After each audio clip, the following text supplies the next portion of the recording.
So Alonso it's arriving late. Yeah.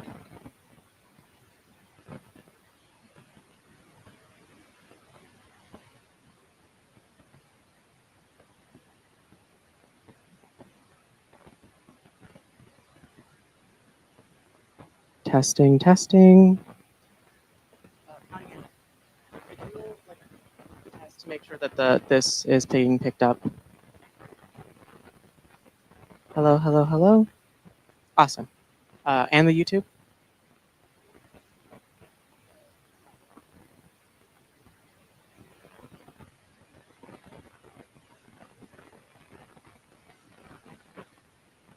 Testing, testing. Awesome. Okay. Got it. And okay, let's wait for 2 minutes. So yeah. So yeah, everyone on Zoom, YouTube, and in person, we're starting up in 2 minutes. So just there's been a little bit of a delay, but we'll be starting in 2 minutes with introduction by Jose of the project and the celebration, followed by guest speakers. So just sit tight. Uh, Slides is not the best. No, right?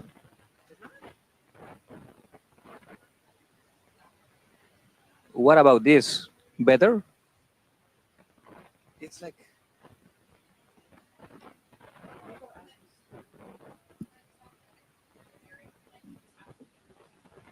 yeah, I'm gonna do that.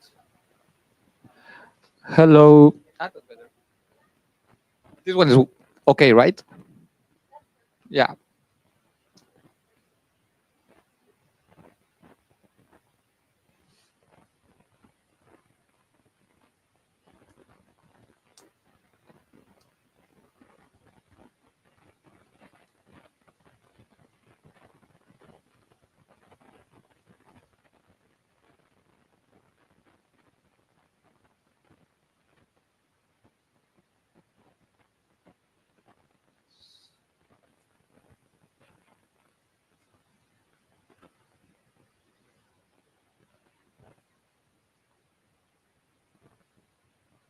Go for it.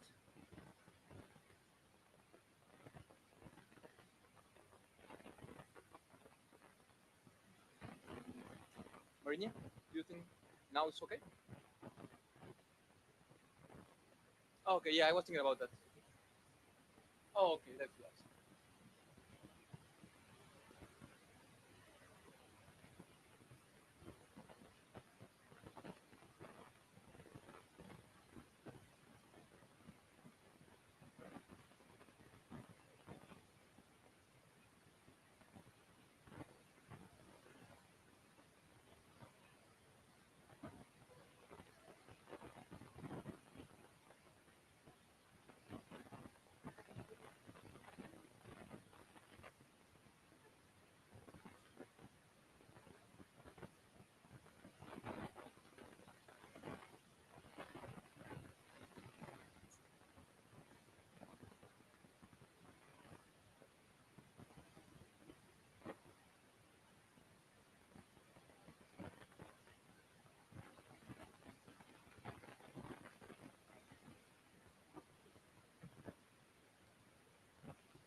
Soy muy malo para las fotos.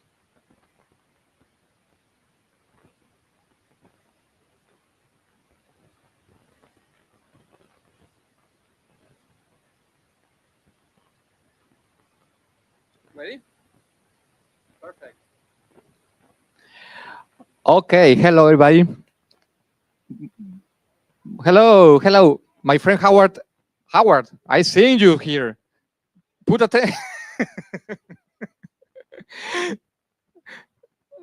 so hello.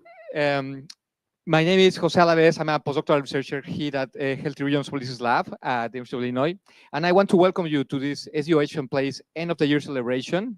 So we're really happy to have everybody here today, plus the people that is here online, particularly our star designer, Shubhan Kumar, who's in India right now, pretty much late. It was like should be the 11 p.m. or so, and Elia, who's one of our fellows right now, who's there as well. So I want to kick off with this celebration right now, and I want to emphasize that we are not in a symposium conference, nothing really academically. It's more a celebration for all the hard work that our fellows are putting right now, the community fellows of this SDOH Place project. And I want to start briefly explaining what is this, what are the goals of what we want to achieve, the hard work that everybody's putting there from previous fellows, these fellows, the lab by itself, and the community members, and how we are aiming to have this community of practice that is the main goal of this project. So this agenda for today, I want to take around 20, 15 minutes to introduce the project, what we're doing today. Number two, we will have a really amazing showcase of the previous fellows, the spring of 2024. Ambassadors, sorry about that. We need that, we're changing that. Then we have a lunch break to start talking, brainstorming of what we just heard. And then perhaps the main event, the fall ambassadors presentations. So they're going to talk about not the complete projects because we're in the middle or finishing the fellowship, but what we are pushing towards, their ideas, their hopes, and how perhaps this community of practice can support those objectives. And then at the number 5, some closing remarks and acknowledgements of all the people who have been working on this. So I want to talk about this, about the SDOH Place project, and mostly because usually my friend Howard Ehrman always asks me, so why we're doing this, so Howard, this for you. Perfect. So, oh yeah, for sure, always. So this project started, I want to say before that I arrived here with in 2022, 2023 with a mission, and I want to say that there are two main objectives here. The first one was to build a community of practice around defining and using community level SDOH, or social determinant of health approaches. The second one, demystifying design thinking that is crucial to developing web applications centered on neighborhood health.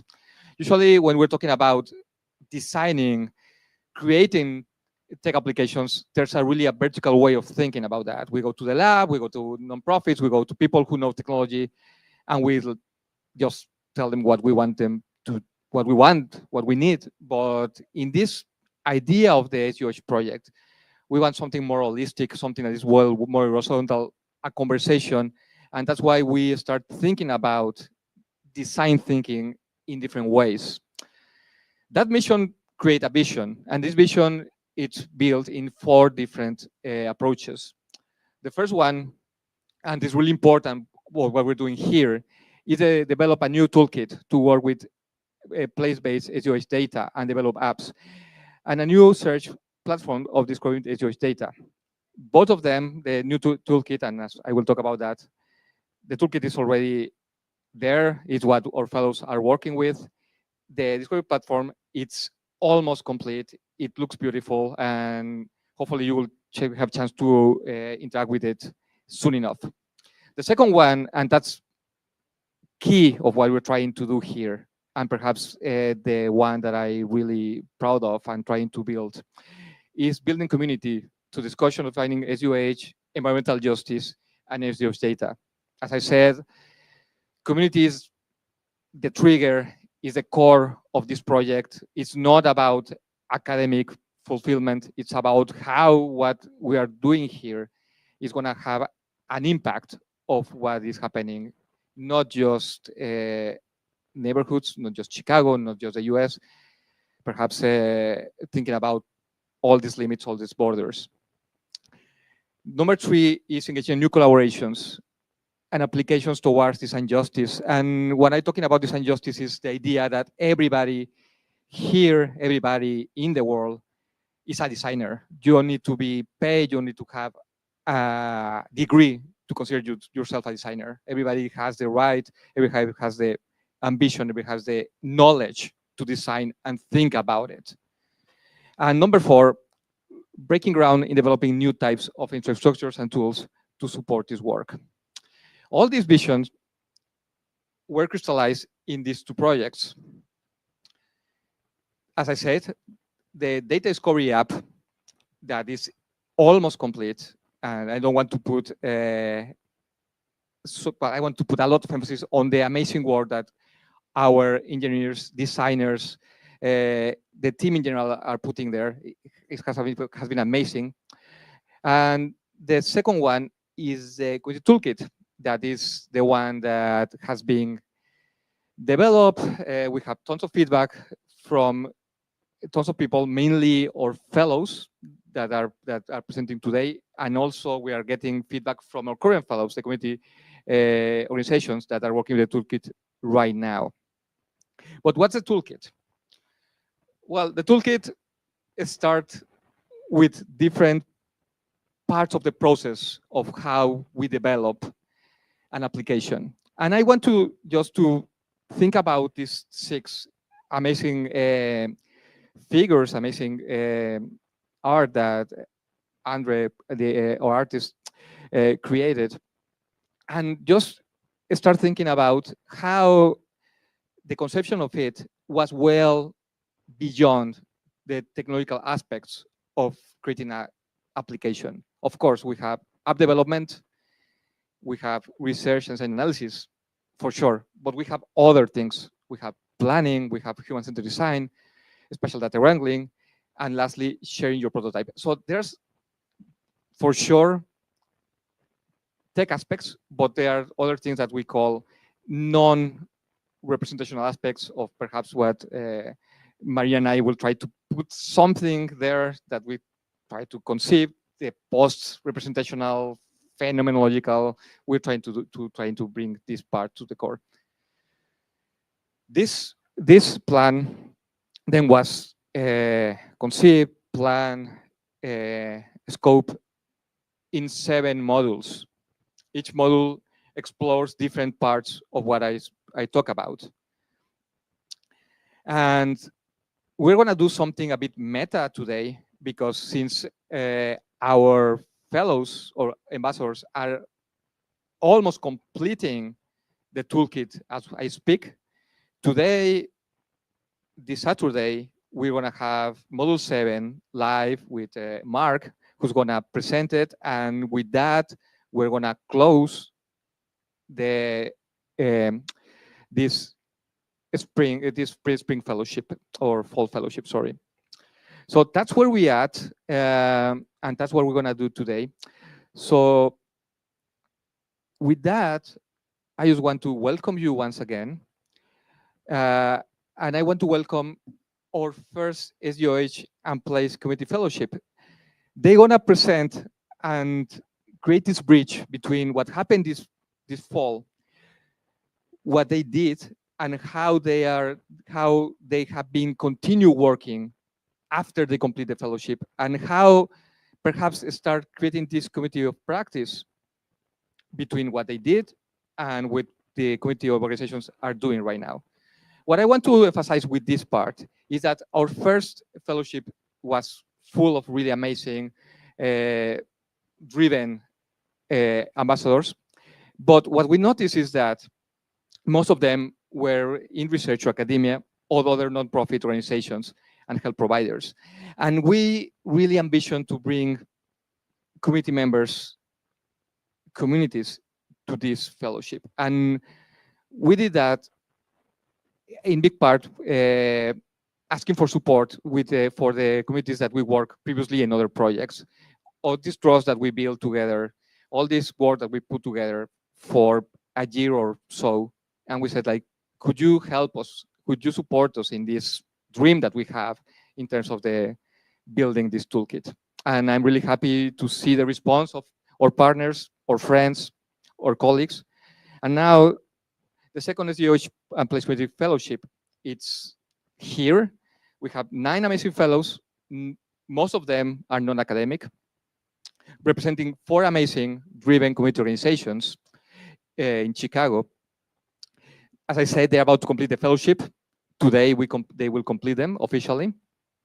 And lastly, in the afternoon today, I'm going to present their ideas, proposal, ambitions, and the final, and how they want to achieve this final part of the data visualizations, projects, and prototypes. So there, yes, so that's how I got for you. So you are super welcome. I am really happy to see most of you here, and I'm looking forward to see what's going next in the agenda. So this is, as I said, I'm Jose. I'm a postdoc here, and yeah, I'm gonna pass it to Mark to start introducing our past ambassadors from the Spill Fellowship Toolkit. So thank you so much.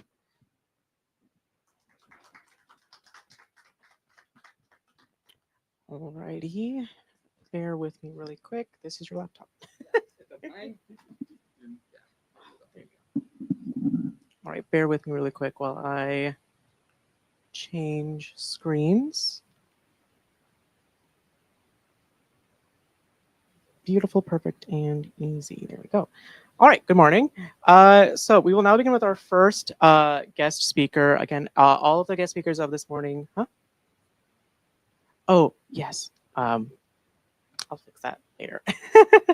Yeah, all of the speakers for the morning are part of our former spring 2024 cohort.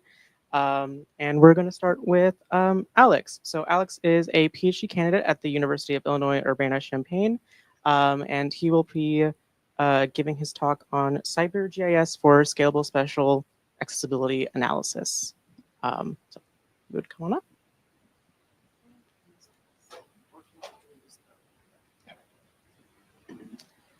Yeah, so hi, I'm Alex, and today I'm going to be talking about some of my dissertation work that was related to the fellowship work I did on spatial accessibility. So first, breaking down that title, because I know there's a lot of jargon there. What's Cyber GIS? It's the combination of cyber infrastructure, so like supercomputers, cloud computing, etc., for geographic information science GIS tasks. So a lot of current GIS work is using big data, or it's using computationally intensive techniques like GeoAI, and we need these bigger computers because laptops aren't always cutting it. And what do I mean by scalable? Scalability addresses the multi-scale nature of geospatial problems. So a big one in geography is the modifiable aerial unit problem, which just means when I change the aerial unit of my analysis, I could end up with very different results. So these maps show the same analysis using the county level, zip code, census tract, and block group level. And especially when we go from the county to the zip code, we see a very different spatial pattern. And then we're going to be using these tools to address questions in spatial accessibility, which just quantifies ways to acquire critical goods and services across space. The most famous example of this work is probably food deserts, which are places that have low access to healthy food, but you can calculate access to really anything. Jobs are another common application here. And then of course, healthcare, because we're at the SDOH in place. And this map shows access to hospital beds during COVID-19, which was a project my lab worked on. So just to build up a little bit of intuition for what we're talking about, this is the provider to population ratio. And the idea is really simple. What's the ratio of resources to people given some aerial unit? And this example is a map of psychiatrists in rural counties per 100,000 people per county. And this is kind of nice. So some of the SDOH in place fellows may know that geocoding can be very annoying. And in this case, we can just get the county or the zip code from the address. We don't even need a geocode. But there are some issues. So imagine if we look at the Cook County, which isn't in this map because it was rural, but going from North Cook County to South Cook County isn't necessarily accessible for you. For most people. And we run into other issues as well. I might have a county that has no psychiatrists, but 5 minutes away across that imaginary line, there is one that I still have access to. So a lot of this work now is built on this two-step floating catchment area method to SFCA, which is the same idea. We're still calculating ratios of supply and demand, But rather than just doing it within these aerial units, we're using some kind of measure of travel time. So in the first step of 2SFCA, we calculate a ratio of supply and demand. We have the hospital, and then we calculate which counties are within my driving catchment, and we add that up to get a ratio. And then in step 2, we just give that ratio out to all the counties in my catchment. But there's been a bit of a change recently in how we measure travel time. Traditionally, a lot of this work relies on origin destination matrices, OD, which tell us something like it takes X minutes to get from A to B. And this map shows census tracts, I think, in Cook County, and they're colored by how many seconds it takes driving to get from the center of Chicago to all the different census tracts. But a lot of new geospatial data sources have become available recently. For example, GPS data from your phones that can tell us, okay, people who visit this hospital usually start their trip at this place. Same with like Uber and taxi cab data that give us like actual trips to a place rather than just estimating what we think is like within like 30-minute zone. So the idea for this work is, can we use the area and catchment areas to improve measures of accessibility? And the method that we came up with, we call the aerial two-step 2SFCA. And rather than just a binary in-out approach, we use the percentage of the county or whatever aerial unit is covered by the catchment. So in the traditional approach on the left, this is just a binary in-out. The county, the zip code, whatever, is in my catchment or it is not. So in this case, we used the approach that a lot of people use, which is either a centroid or a population-weighted centroid. And we see that there are 4 counties that are included, and it doesn't matter that some of the population in that county clearly isn't within the catchment, and it doesn't matter that some of the counties that aren't included are at least partially covered. With the aerial approach, we can have degrees of inclusion though. So for example, this right here is 100% covered by the catchment, so we'll include it entirely. Maybe the trackpad, yeah, there we go. This one's maybe 10% covered, so we'll include about 10% of the population. And in this work, we showed this actually works with the whole 2SFCA family of methods, but I won't go into that right now. And the math's really simple too. In step 1, we're just calculating a ratio of supply and demand. I know the equations look scary, but conceptually, this is just supply divided by demand in the catchment. Step 2 is just adding up the ratios. And then all we have to do is multiply that by that percentage of the county that's covered in both equations. So I know the math looks scary, we're using Greek letters and stuff, but overall it's not too complicated. And then just showing that visually, we already walked through the binary approach. So we count those 4 counties because their centroids are within the catchment, and then we only give the ratio out to those 4 counties. But with the aerial approach, all of those counties are at least partially covered by the catchment, right? So we're going to include all of them, but we're going to multiply it by the percentage of that county we cover.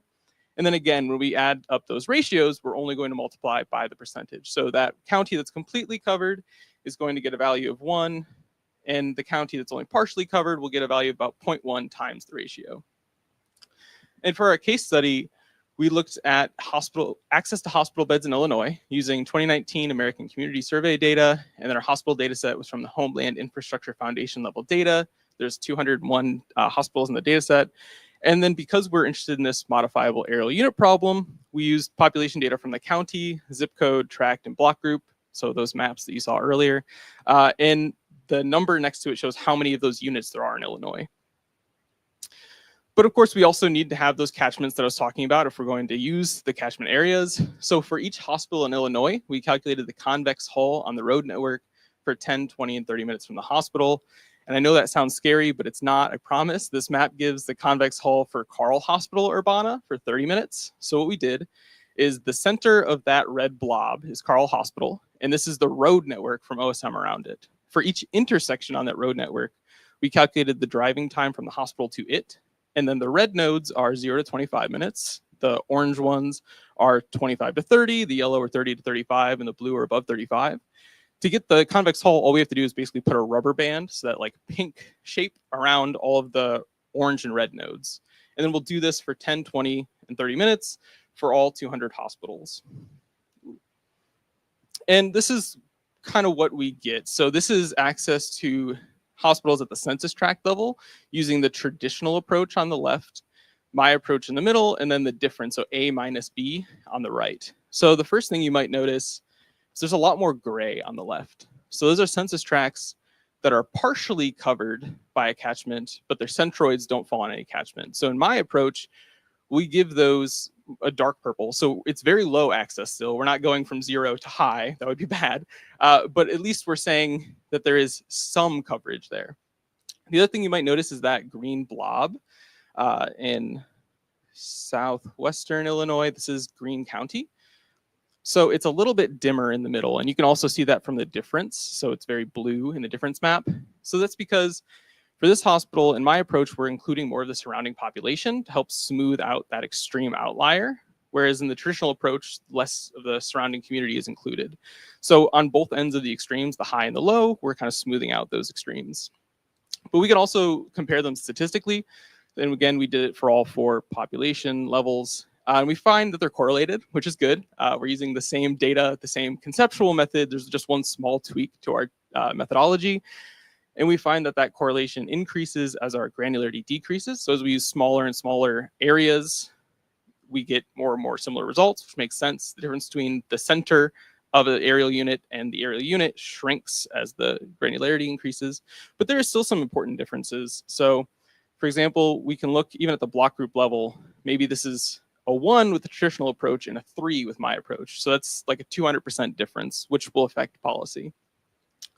Another thing we did was consistency across scales. So for a lot of this data, you can only get it at like the county or the zip code level, which, for example, COVID. And we were curious if we do the analysis at one level and we compare it to our block group, which is the smallest we have, what's the difference? So that's what this map shows for the traditional on the left and then the aerial on the right. And you can see there are places in each where both are right or wrong, or more wrong. So we did a statistical analysis, and we found that the mean error is pretty close to 0. This is in hospital beds per 100,000. So these are very small values. But the standard deviation for the traditional approach is a bit higher for every analysis. So the spread of those errors is a bit wider with the traditional approach. So ours has a lower dispersion of errors. And the last thing we did is we looked at if we plot all of those catchments, so the 10, 20, and 30 minutes for all 201 hospitals, what we're really doing with this approach is we're looking for where those catchments overlap to add up ratios, right? So instead of calculating where do the centroids of counties fall in the overlaps, let's just calculate the overlaps directly. So when we did that, we end up with about 36,000 polygons. So this is actually 3.6 times more shapes than even the block group level data. And then we can actually calculate access using that geometry rather than having to go back to the block group. So obviously this depends on having accurate travel time data. So it might be better for something like public transit where we have real-time GTFS. And it still depends on the accuracy of our population data to do this aerial interpolation correctly. But in theory, if we have the data, we can now identify at arbitrary scales what communities do and don't have access.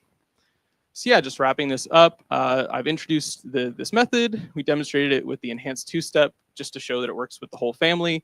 And then I introduced that method where we can do this hyper fine grained where it only depends on the travel time. And some acknowledgements. I want to thank my co-authors, the SDOH Place Project, CyberJS Center, and then the NSF also helped fund some of this work. And if you want to check out the paper or my website, there are links there. Are there any questions?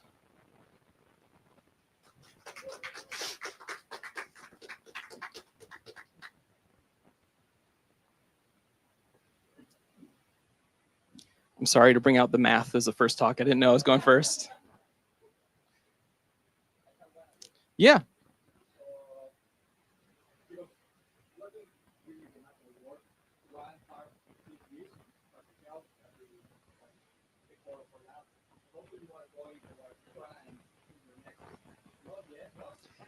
So should I repeat the question for Zoom? How are we going to do that? Just...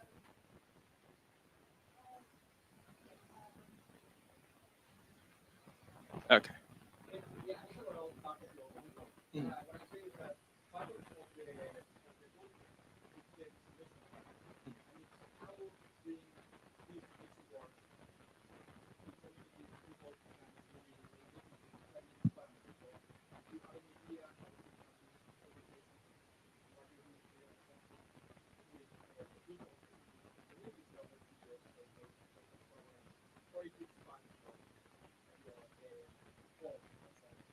Yeah, I'm very interested in bringing this to community organizations because the methodologies don't really matter if no one's using them, right?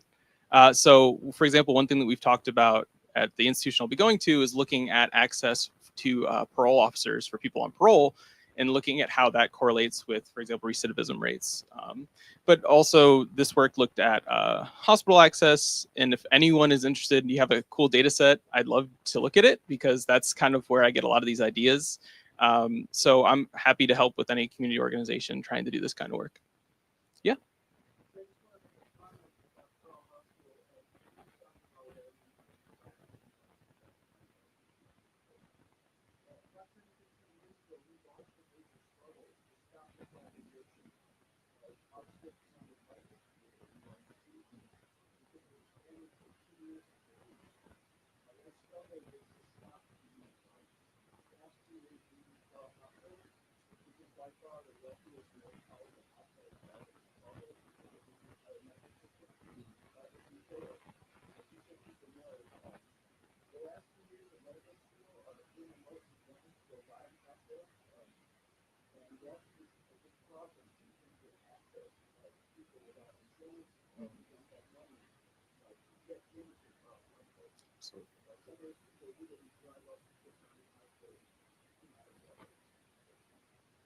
Yeah, absolutely. Spatial accessibility doesn't consider all of the important factors like affordability and accommodation. That's a great point. Yeah. Yeah.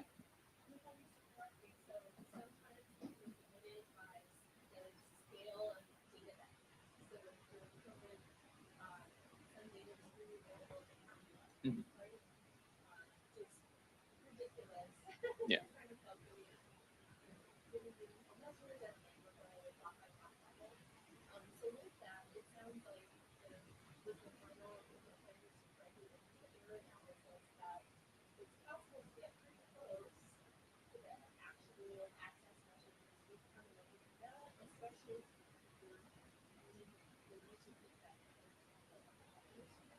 Yeah. So the takeaway there would be it's not that they're both are an unbiased measure essentially, but my approach tends to have a lower dispersion of errors. So you're less likely to have like big errors in your analysis. Yeah. When you're using like this work came out of that COVID paper that I showed at the beginning where we were doing that county level analysis and we were kind of unhappy with those results. Yeah.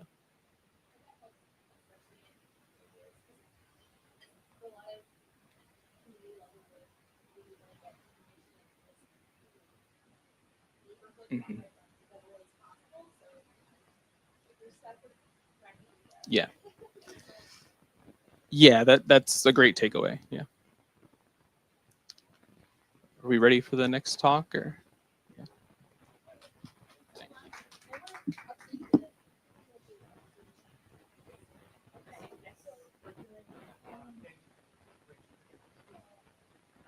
I wanted to let's look at the questions here.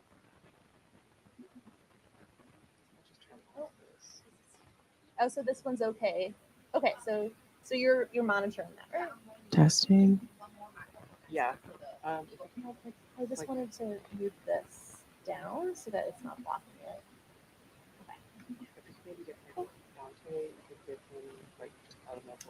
Run around with a Use this microphone. one or this one? This one, that's for here, and then this is an extra one.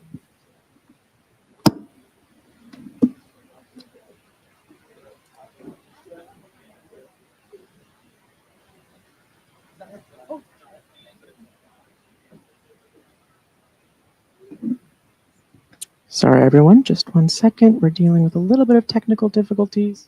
I'm trying to find the camera on Zoom, but it's not working. Yeah. So I'm not sure what's happening. Yeah.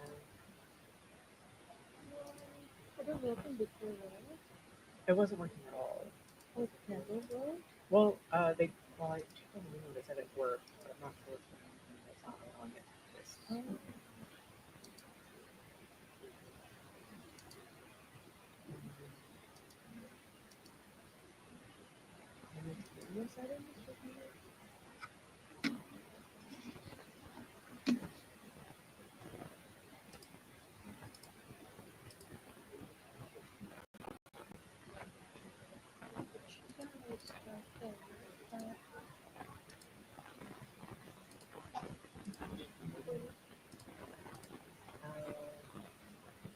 Yeah, I'm not sure.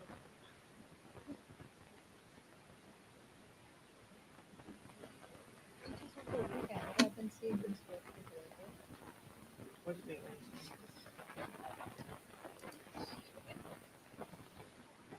No, like if he's working on like another app. Oh, it's just not working here. Yeah, it's just working on Zoom.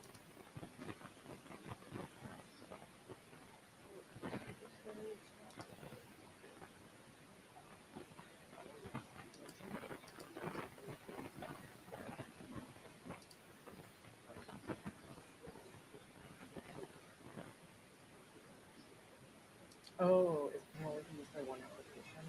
Oh, which is it? If we use another application? Yeah, we're using it like on StreamYard. Oh, I think that's the thing. That's it. Okay. Yeah. I think it'll do. Okay. Well, we'll figure something out. Thank you.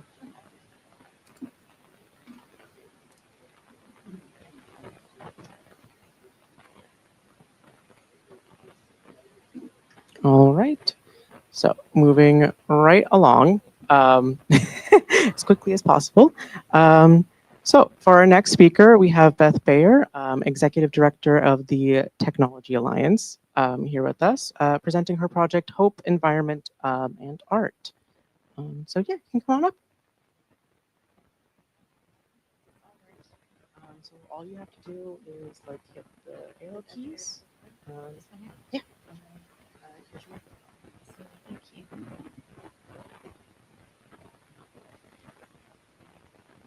microphone.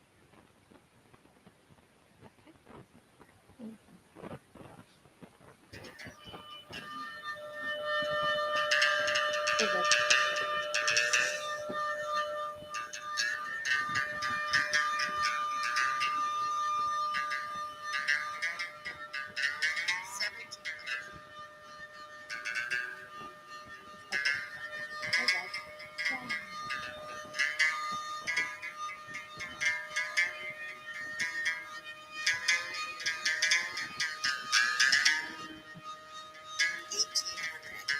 1800.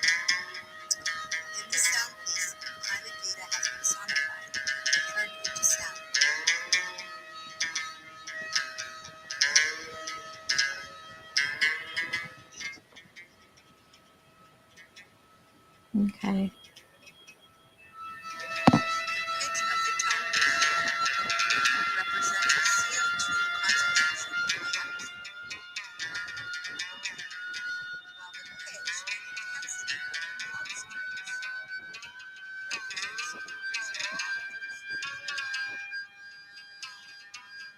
So the rise in CO2 drives a rise in the temperature.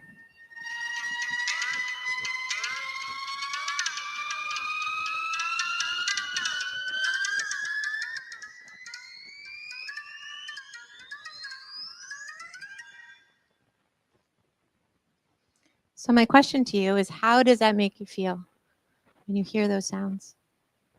Anybody? Happy, sad, scared, anxious, unsettled? Yeah.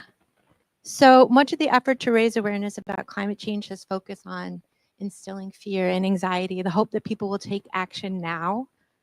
However, as many of us know, excessive anxiety can cause individuals to shut down entirely and lose hope for a better future. In 1969, the Cuyahoga River outside of Cleveland, in Cleveland as well, caught fire. But today, the river is home to numerous restaurants and wildlife.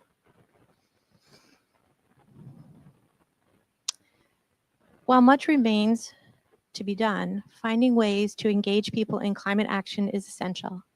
And this is where hope, environment, and art comes in.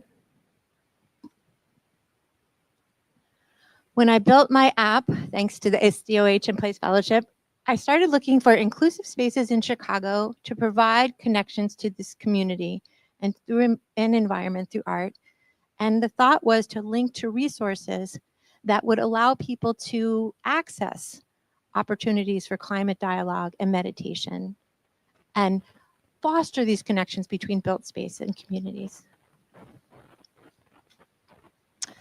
The ones that surfaced initially for me began with something called Gathering Spaces, which was a project with the Chicago Field Museum, the Chicago Park District, and communities such as those in Little Village, Chinatown, and Bronzeville. And 5 different projects came out of that effort. I thought, well, I will start there, and maybe we'll have to come up with our own from there. But no, there were other projects that started to surface, like the Chicago Tree Project. When the emerald ash borer in 2014 ate over 1,000 trees in the Chicago area, the Chicago Park District decided, rather than just tear all down those trees, let's turn those into art projects. And those art projects started to get people to think about nature, and they started to get people to create beauty in environment and spaces that wouldn't have existed otherwise.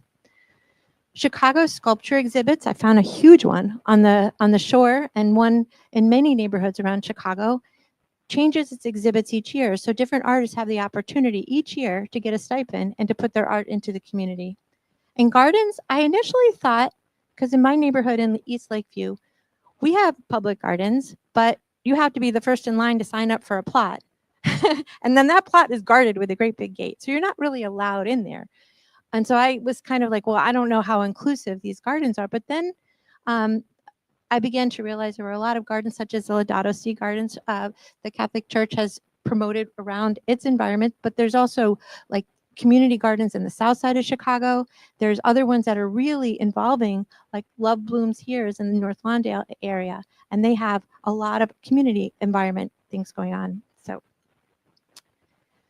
So you can kind of see a little bit of what I created with my asset map.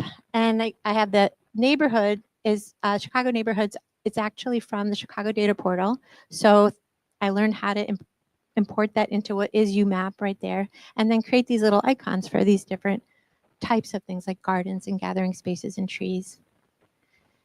But I realized as I went further into some of this that there's more there than just the garden in my asset. There's actually these audio projects.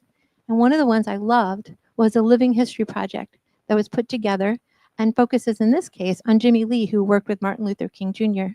So you can go into my app and you can actually click on that SoundCloud and you can hear about Jimmy Lee and his work. So you can also watch a video of elders sharing stories with Jay Simon of North Lawndale.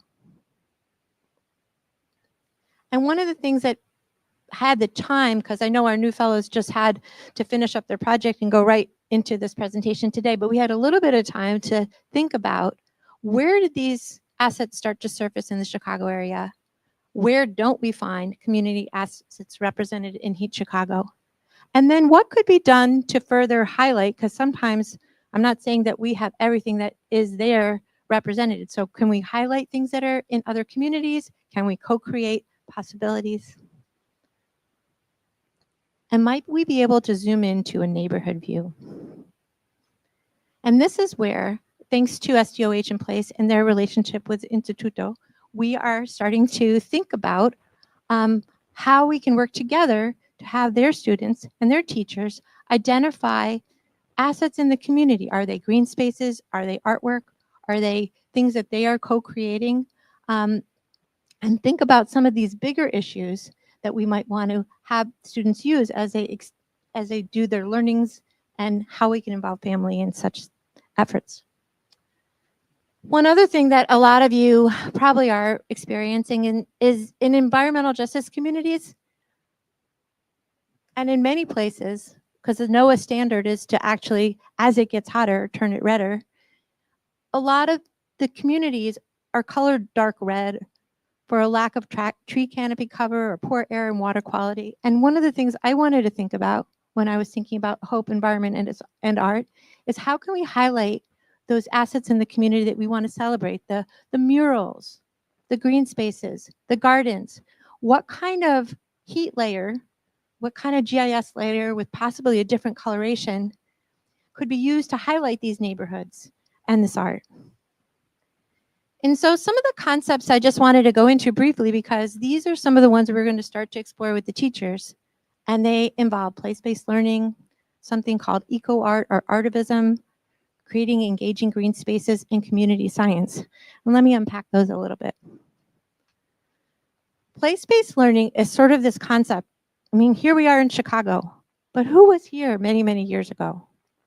And can we think about back to these points in time and reverse some of the destructive environmental and cultural trends that have taken place.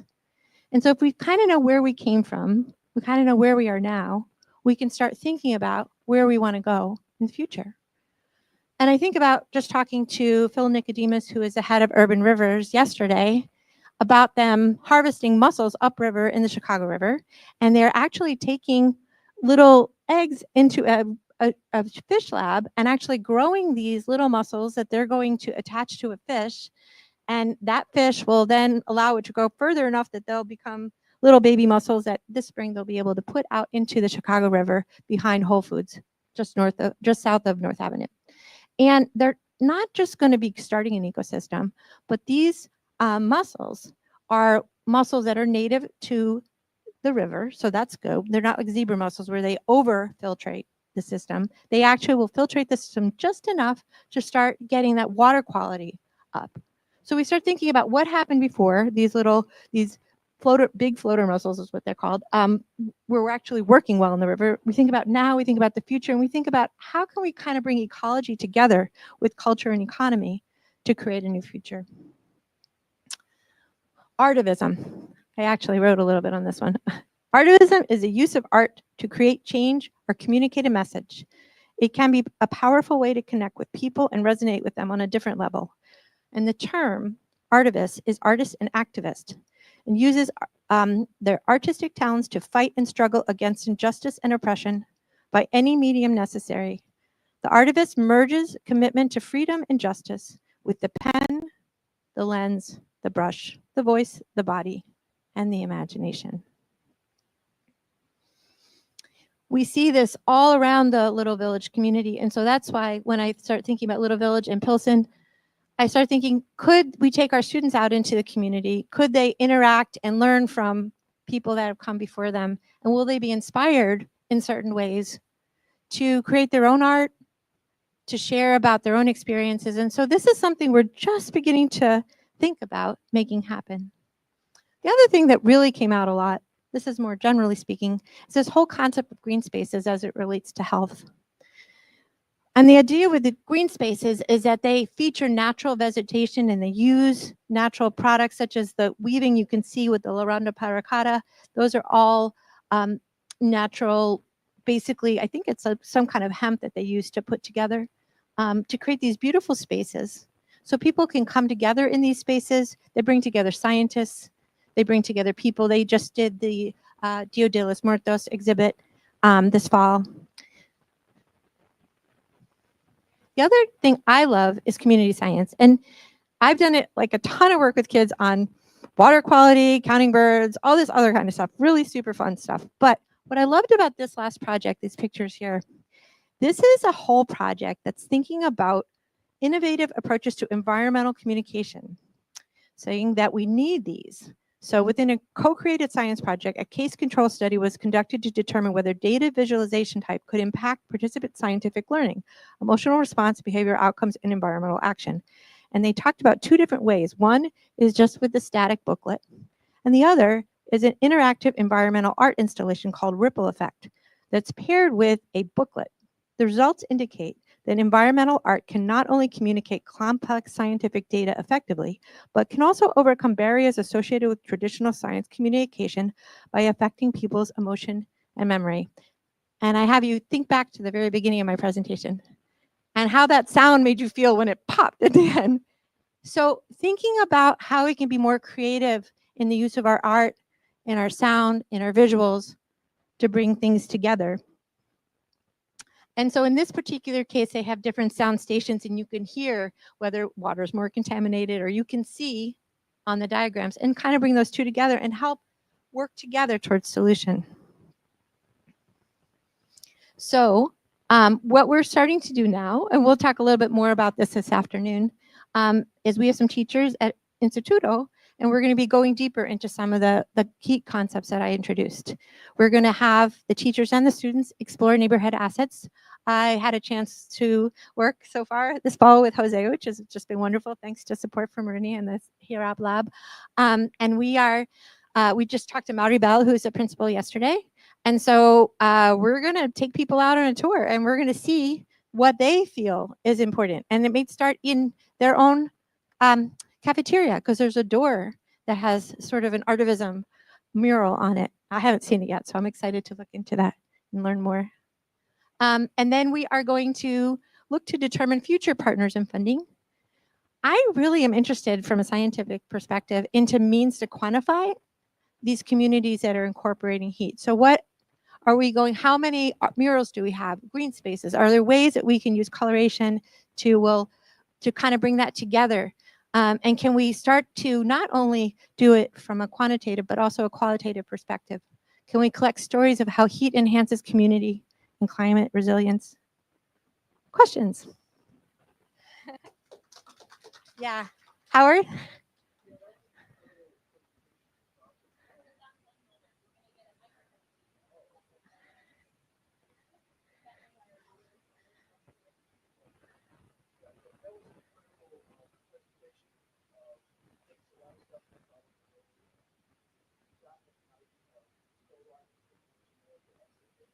Mm-hmm.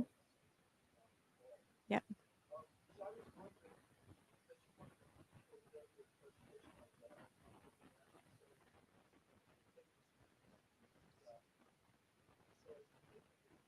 Mm-hmm.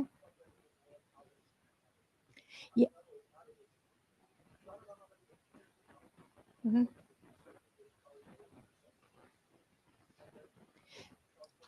Well, we're in process right now. We've talked to the principal. And so, Jose, I might turn over, we can talk a little bit more about it this afternoon or maybe even, but we have 3 teachers that we are working with that have done their fellowship this fall.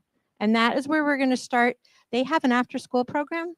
And so the principal suggested that we meet with the teachers after school and find out when it would work for them to come together. We're hoping to do an early January tour with the teachers and the students. But to your point, I actually met Paulo Freire. I got to hear him speak at one point. So I totally, yeah. And I come from my background. I did a leadership fellowship with the Kellogg Leadership Fellowship. And so I've kind of done community work in my past. And so some of this stuff really means a lot to me to really make sure the voice of the community is part of the solution. And so I might be interested in some of the murals, but what do they mean for the students? What do they mean for the teachers? I want to keep this intergenerational. Sometimes we get to, we separate the kids from the adults. We're all part of the community. And that was the other reason I really liked Instituto, because I felt like when I saw the pictures of the families together, I thought it's really important that we all come together and sort of talk about what does this mean for us, and what does this mean for our future? So in terms of green spaces, what can we co-create together? Yep.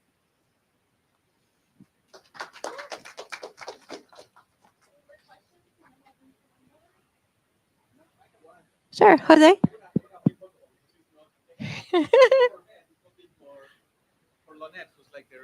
Thank you so much, Sante.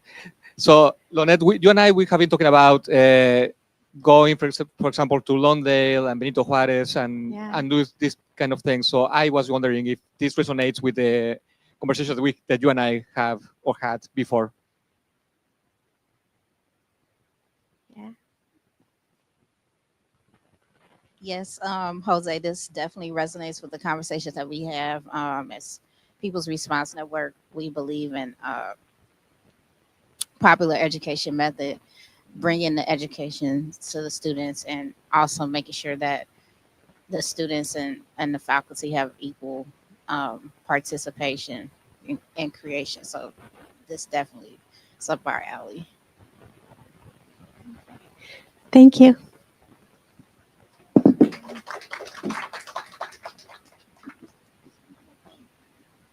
All right. Still fixing some technical difficulties on our end, but oh, they're all good? Okay, never mind. It fixed itself. So we're all good, actually. Yeah. All right. So next up, we have Sonia Saxon here with us. So yeah, for our next speaker, we have Sonia Saxon, a PhD student at the University of Illinois, Chicago. Let me pull up your slides. All right. Presenting the project on lived experiences of air pollution in McKinley Park, Chicago, Illinois.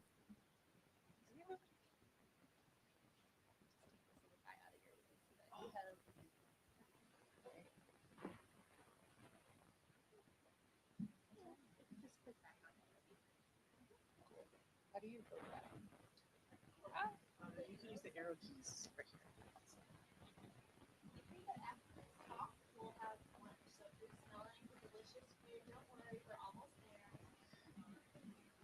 Yeah, I hope nobody's too hungry as I present. I'll breeze through it. All right. So I was a fellow here during the spring. I'm very thankful you asked me to come back. It's a nice little reunion. And I was assuming that a lot of us in here have, already seen my presentation about the app. So I wanted to include this other component of it. So I'm focusing on lived experiences of air pollution in McKinley Park, Chicago. And for this presentation, I wanted to kind of have a collective brainstorm about permeable bodies and the possibilities and limitations of smells. Since here in McKinley Park, or not here, we're not there right now, there are a lot of industrial activities that, are very effective when it comes to everyone's lived experience. So I wanted to explore this together. And just a quick overview of the presentation. I'm going to discuss the project focus and some of the goals, do a quick story map recap, give some updates on how the story map has been used. And then I'd like to open up somewhat of a discussion about the possibilities and limitations of smell, as well as scale, and discuss future research. So a quick defining of my position. I am a resident of McKinley Park. I have been working with Neighbors for Environmental Justice. They're an organization that's based out of McKinley Park. I recently have taken on a formal role as a community science organizer and air monitoring project lead. I'm also a UIC PhD student of anthropology and a UIC student of environmental and occupational health sciences at the public health school. So that's a more technical side of environmental justice. The commonality, the common thread behind all these things is that I have a deep passion for environmental justice. And I also quickly wanted to mention that I have a blue collar background in terms of having had worked, as a seasonal farm worker. I've done a lot of landscaping and was also a carpenter for some years. And here I was really exposed to a lot of how the social and cultural aspects of financial precarity, all of these things are in direct correlation to exposure to dangerous things and how much one is willing to either speak up for themselves and their health, or even, on the granular scale, like one's own personal protection on a job site. So I just wanted to mention that because that is part of the background I bring. So some of the project goals for this application, I wanted to highlight lived experience, bring visibility to the sensory experience of everyday life in an environmental and justice community. I'm, really highlighting this aspect of knowledge justice in this project for information to go beyond gatekeeping. The question of what is considered valid evidence is really important to me. And it's something that I bring to more of my academic work. So with this application, I wanted to communicate spatial variables, promote empathy, and mostly to demonstrate the inappropriate nature of the location of this asphalt plant from afar, which is obviously, nothing as near as effective as actually being there and seeing and smelling and feeling the impacts of this asphalt plant. So this is just a snapshot of the beginning. This is an ArcGIS story map. That was my app.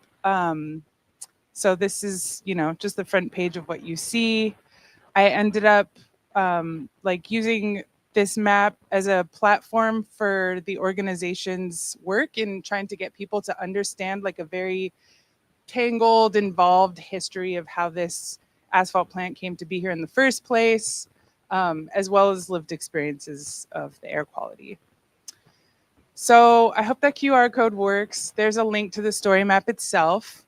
It first shows like a video drone of footage of the park, the schools, in relation to where Met Asphalt is. There's then an interactive map that highlights the distance from Met Asphalt and how close this facility is to residents and schools.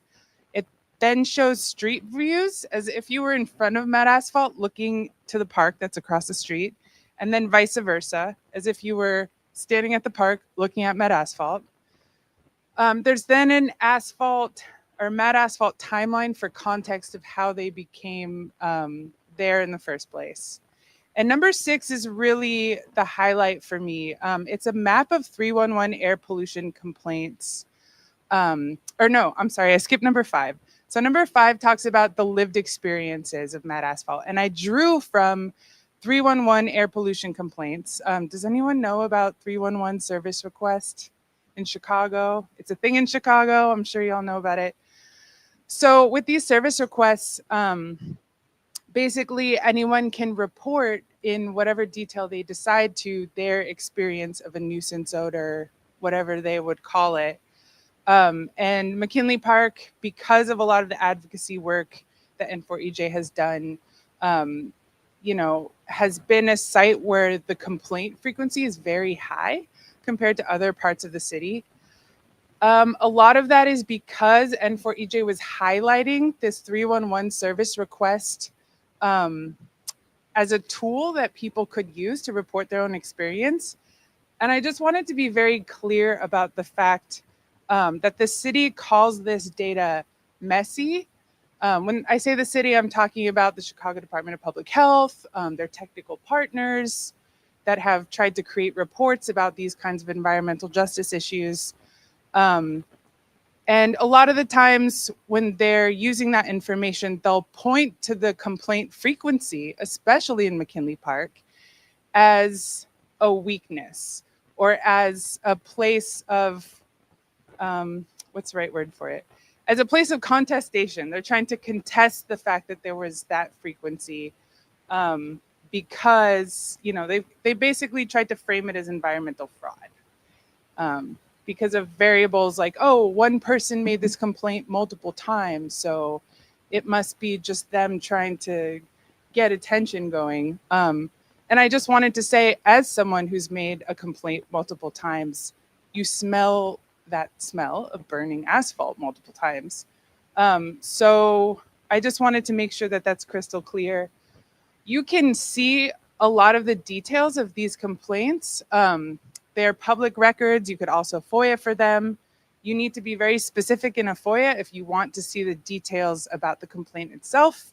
You don't have to be very specific to see the details from the inspector's response to the complaint, which I found also to be interesting. So I kind of just went off on number 5, but I included some of the complaints in the story map and about, you know, they're not always geographically specific. So you can click on the point where they came from. Again, there's an image to show the complaint frequency that relates to matte asphalt's production. And then I included something about future directions in our ongoing fight against matte asphalt and its presence in McKinley Park, right next door to a school and right across the street from a park. So some of the project updates, the map in general was very well received by my organization.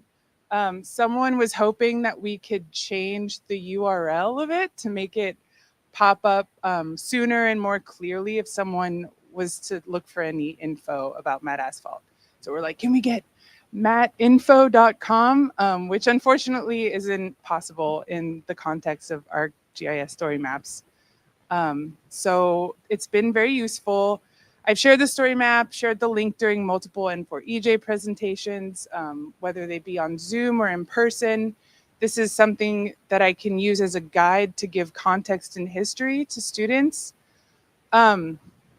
As far as future additions to the map, we're currently in the process of tracking how many daycares are in the area to add another layer of info into the distance measurement portion of the story map. Because right now I show some schools, residents, and also a community garden that's, again, right across the street from matte asphalt. That was there before matte asphalt decided to put their location there. Also, I was able to use a story map as required reading for a unit about environmental justice and climate change in a class that I TA for at UIC called Medicine, Society, and Culture. It's a medical anthropology class. We focus on health inequalities, and they kind of let me run with the environmental justice unit. So it was fun to require 120 students to read this. So this is just a word cloud that I made based off a lot of these complaints that were made to 311. You see noxious, gagging, petroleum, eggs, smelling, putrid, fumes, choking, headache, smell, horrendous, oil, stench, children suffocating everywhere, nightmare. The details go on. And, you know, a lot of these things are part of a subjective experience of place and proximity to this asphalt plant. Also, I'm not keeping track of time at all, so somebody like flag me if I'm going over. Thank you. Good to know. So now I wanted to shift focus a little bit from the application itself to talk about the possibilities of smells. I wanted to mention toxic tours as an EJ tactic that many organizations have used throughout the years. We have definitely done a lot of toxic tours throughout the years. I recently did one with the UIC class, Public Health EOHS division, that's the Environmental and Occupational Health Sciences division. We usually go around the park, stop at Met Asphalt. Sometimes they'll be in production and people will feel and smell what it's like to breathe that air, and sometimes they won't. It's unfortunate that it feels like a win when they are in production when we're doing one of these toxic tours, because I stood out there, Alfredo, the executive director of N4EJ, and I, we stood out in front of Met Asphalt during one of their really busy times, and the air was thick with dust. There's diesel trucks loaded with hot asphalt that are not covered by a tarp the way that they're supposed to, as far as like the legal process that's been put into place after numerous settlements against this asphalt plant. And anyways, I stood out there with, 50 or so students, like really dying from these smells. It was hard to breathe. I asked how students were feeling. They were nauseous. They were getting headaches. It was a very strong scent. And we see these sorts of things as a success, because it's just like a little slice of what people are experiencing on an everyday life. So anyways, as far as, exposure to the reality and lived experiences of these things, obviously being there is a more powerful tactic than an application. So I wanted to explore the mechanics and subjectivity of smell in this way. They only figured out how smell works, like biologically in the 90s or something like that. These molecules that we intake into our olfactory systems, it goes through a very complex process in our brain where, the neocortex is processing it, then it goes to our limbic systems. I could go off about this, but I won't. The limbic system is an area that's very much involved in emotional processing, behavior related to survival. So that's just to say smell is very complex. As a resident of McKinley Park, the experiences of Met Asphalt pollution extends itself to every sense. But you see smell is often the main subject of concerns and complaints, especially these 311 complaints. So whatever we smell, we've already taken into our bodies, which are vulnerably permeable to biological interactions. And these biological interactions are deeply social and they're deeply political. And also this way of knowing is very specific to place. So I also wanted to talk about some of the limitations of smells, and this goes back to my questions of validity that drives a lot of my research. What kind of data is considered valid versus what isn't? Again, the mechanics of subject and subjectivity of smell, although there are possibilities there, there's also limitations. It's really easy to gaslight one's experience of smell, and it's universally common, especially with environmental and justice issues. There's also a difficulty of recording and communicating specific details regarding smell. Again, it's extremely subjective. Reported smells are generally not considered valid evidence, and downwind communities are not considered valid experts of experiential knowledge, say in court or in regulatory proceedings or anything like that, oftentimes. And I also just want to say that when McKinley Park residents complain about odors, inspectors often follow up on the complaints several days afterwards, when the asphalt plant is either not operating or when the conditions are totally different, and say that no odors were observed and kind of like give them a pass. Wind direction, I don't think I mentioned this yet, but wind direction is an extreme factor that's going to play into whether or not you're experiencing smell. So a lot of the people that make these 311 complaints will add the wind direction. So I wanted to just talk about this framework, Cuerpo Territorio, to increase awareness about the lack of boundaries between our environments, our homes, and our bodies. We're expanding our air monitoring network and analyzing air quality data alongside qualitative research, and also doing a lot of outreach and education about pollution in EJ in Southwest Chicago through schools. We're primarily organizing through Purple Air Monitor installations. We just put one in Back of the Yards High School, which, by the way, has horrible air quality, even compared to McKinley Park. It's been shown to be one of the worst air quality schools, site of exposure at a school in the CPS district. We're also working with Benito Juarez, installing a monitor with them and working with one of their after-school like service-based programs, and using air quality data as a platform for community engagement and education, developing curriculum with science and social science teachers about EJ that's age appropriate and age specific. So thanks. I hope to hear any feedback or questions. Feel free to contact me. Here's my email address. And yeah, I appreciate it.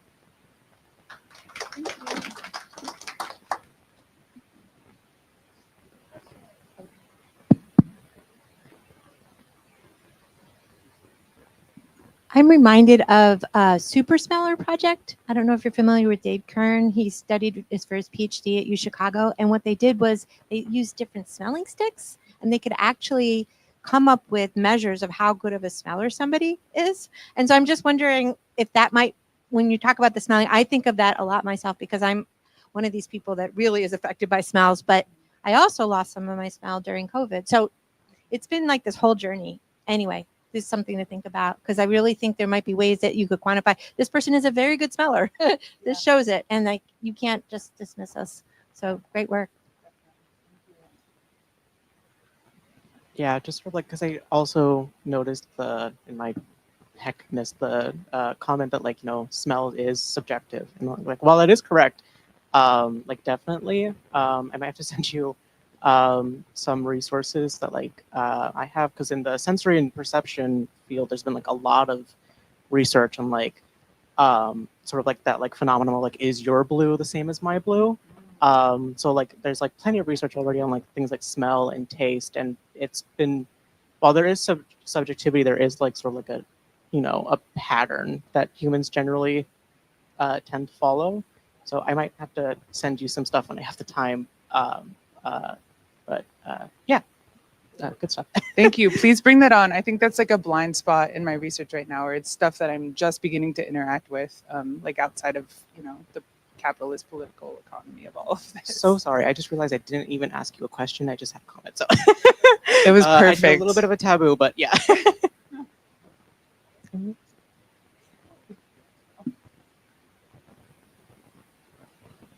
Thanks for sharing another great project with us.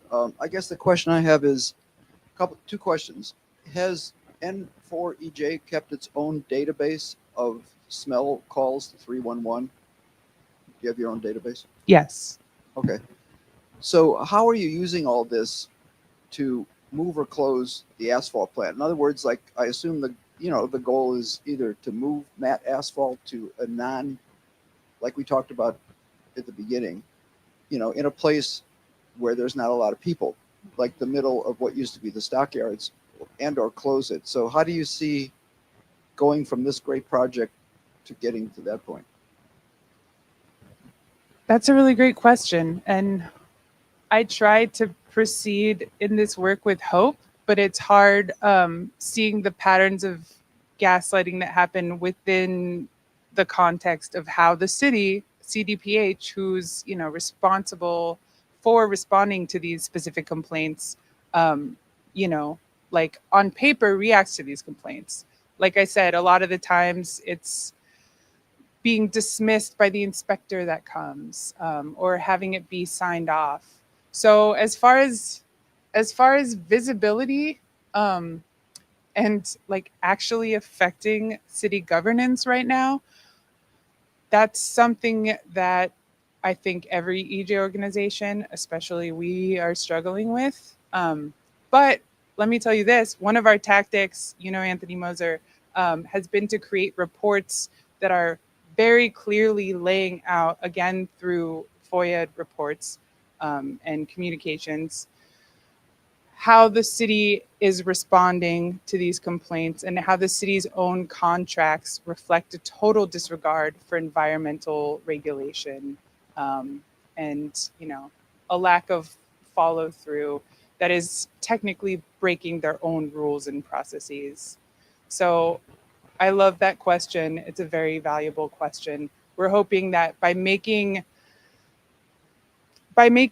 their own processes constantly being in this state of disarray or non-existence, we're hoping by highlighting that information, it will then open the door for a new way of looking at everyday life experience, I guess.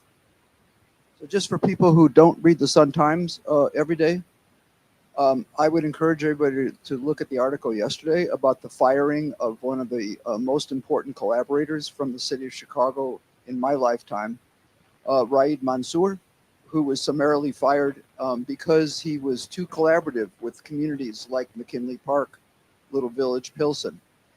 Raid basically implemented the Chicago Tree Equity Group for the last 4 years, and basically got thousands of trees planted in the neighborhoods who most need them based on heat that we all did together. So that's number one. Number two, he was the only person I found in 6 years of trying to do this at UIC and with the city who agreed to write a grant to NOAA to establish the heat mapping project we did last year. And then number three, more directly with your organization, Raid reached out and scientifically working with other people, found the best, air monitors to put up that do not depend on Wi-Fi, and basically got a total of 200, including from a researcher, Serap Erdag at UIC, to put up in the places where the community, wow, what a change to that, where the community thinks they should be put up. That's a huge threat to the capitalist system, which is probably more established in this city than any city in the United States. And just real quickly, since 1970, on purpose, there have been no good air monitoring studies done, primarily in cities about 5 of the 6 hazardous air pollutants that the US EPA has. The only one that's regularly done is ozone. Chicago, Milwaukee, and around the Great Lakes have the highest ozone levels. And what we called that in the 80s and 90s was white man's pollution, because actually it accumulates along the lakefront, including across the lake, where people have summer homes who've got money. The other 5 hazardous air pollutants, which are the ones that most affect you, PM 2.5, et cetera, nitrous oxide, there's no comprehensive air monitor in the city of Chicago or even in the suburbs in a polluted area. So that's done on purpose. And that's probably the main reason that Raid was fired. Yeah, so really quick, Raid being fired kind of just means that they're sitting on more than $1 million worth of air monitors. They're often kicking the can down the road for programs. Right now, they just spent a lot of money and there's no one there to implement it. And also this plan that Raid really came in with to operationalize was creating a community governance board to advocate for these monitors being put in specific places. I really wish I had a map that showed you how many gaps are in the city in the places that need air monitoring the most when it comes to the industrial corridors that exist. But it's bad. So hopefully something will happen with that.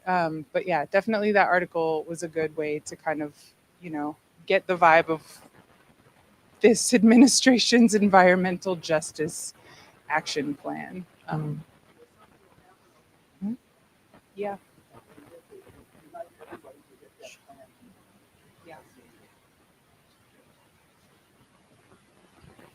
Yeah. So real quick, one one online question, and then Marinya wants to say something, and then we'll move on.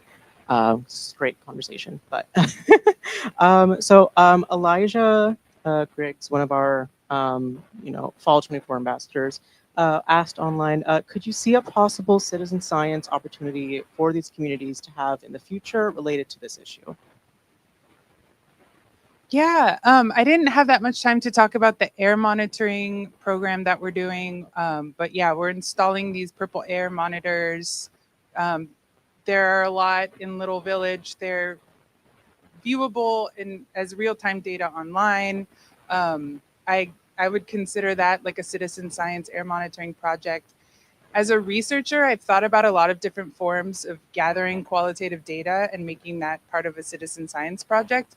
But I think at the end of the day, people reporting their experiences specifically to 311 because it becomes a part of the public record, and then the city is held accountable by the mechanisms of how they're supposed to react to these complaints, really makes me want to not take any steam or direction away from that. So I'm sorry, I didn't necessarily answer your question in the most direct way. But as far as citizen science goes, we are putting up an air monitoring network that is considered community level. And as a researcher, I'm specifically looking at how that data is looked at and talked about and used, because it's not a regulatory monitor. Obviously, it's a lot cheaper, so it isn't as scientifically reliable, but it does tell a different story. And the ones that we're setting up also have the ability to measure VOCs, which is a volatile organic compound. It's kind of a broad category, but it's what an asphalt plant or something like a lot of industries are putting out when they superheat like petroleum products. And those sensors, the VOC sensors, are considered like more experimental than the PM 2.5 sensors are in these purple air units. So I'm really interested in seeing how we can have that data be considered in a, regulatory or any sort of official like research landscape. Just a couple of quick notes. Is this working? Yeah. Okay. So first, I will note, so Microsoft had an Eclipse project a couple years ago that had PM 2.5 sensors. So that data is on Chives to, like, with a Muckrock, which is kind of a news organization, like developed a comprehensive measure over the 2 years. But I did want to, or just to kind of further amplify what you're already saying, the Microsoft Center that was across the street from the asphalt plant kept on being tampered with, and it was the only one that was consistently being tampered with throughout the whole project. So again, it was unexplained, very questionable. And so later today, we'll be having Delia Barajas and some folks from Voces coming, and they've been having a lot of similar challenges in Cicero with a big plant over there. So I just wanted to make sure you guys connect and collaborate. And also at the U of I Champaign-Urbana group, there's a whole team of folks in civil engineering and atmospheric climate sciences who are really interested in doing or partnering with community organizations to do kind of advanced level measurement of some of the things that you were talking about. So yes, VOCs, but then also measuring like the soot within PM 2.5, because there's different types of PM 2.5, and the same measure can actually have very different impacts. So I just wanted to highlight that too, because we have a lot of EJ communities here, and our afternoon, you're going to see a bunch more projects on the same topic. So potentially that could be another, one of our goals here is just to get folks to meet with each other, connect, collaborate, because that could be like a year from now, could be doing, a massive grant collaboration across not just Chicago, but neighboring suburbs, as well as other parts of Illinois, to take it to a more national level. Because unfortunately, I may have to take that. But I just wanted to highlight that. Real fast, when you say soot, do you mean black carbon? Is that the same thing? I believe so. Okay. Yeah. Cool. Yeah. So there's black carbon, but there's also a couple other really interesting measures. And Sasha won't be here, but she works with Delia. And so she works on the East Coast. So there's a whole bunch of options here that could be explored further. Okay.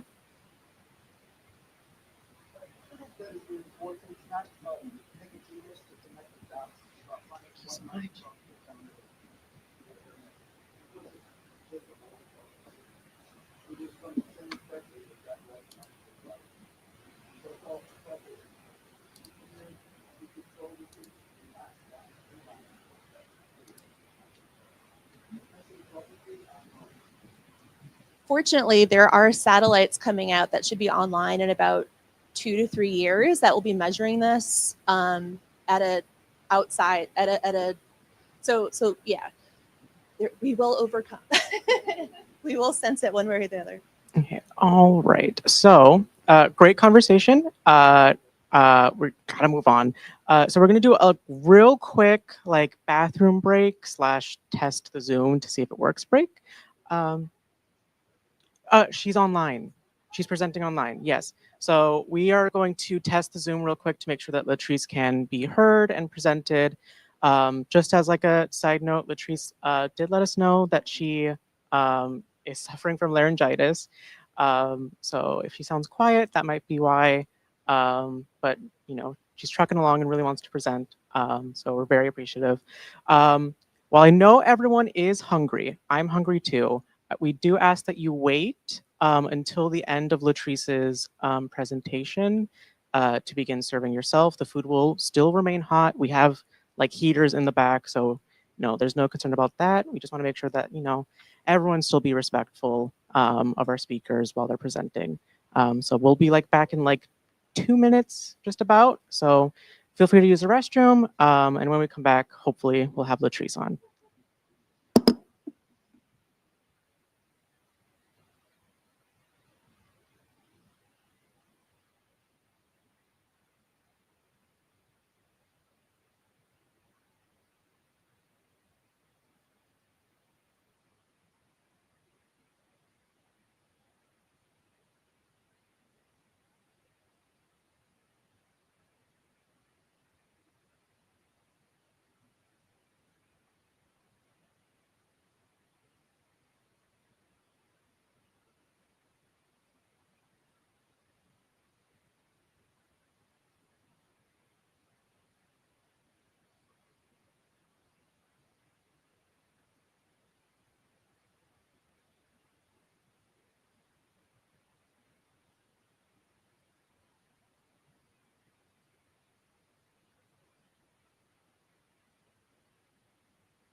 Can you hear me now?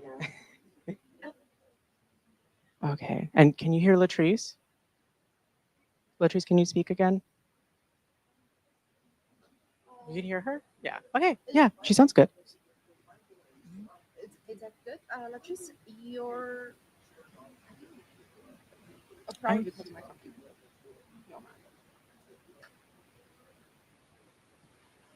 Oh no, sorry. The speaker doesn't face this way, so that way the presenter doesn't hear themselves. Okay. If you want, you can like go around that way, Okay. like over there. But Alex said he can hear You Latrice. can hear.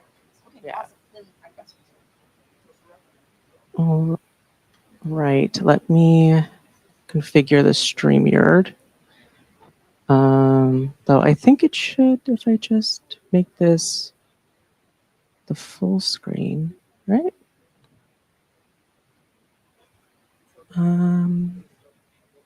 Okay. Yeah. Yeah, that works. I think. Okay. All right. We will wait on people to come back. So sorry, Latrice, that you can't like see everyone else, but we're all here.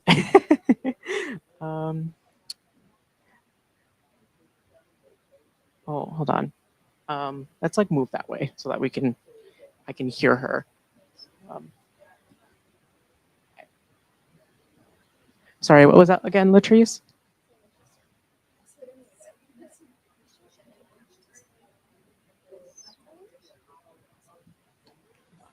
I can't. Yeah, we can hear you. It's just 1 second. Marinia. Brenda, I'm so sorry to interrupt. Can you like whisper a second so I can hear? Can you try again, Latrice? Yes, we can hear you. I'm going to see if I can try to up the speaker real quick. I can also turn the caption on. Oh, yes, show captions. Yes.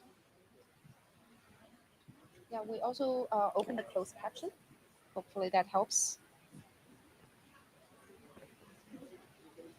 Oh, yes. Yes, okay, that does help.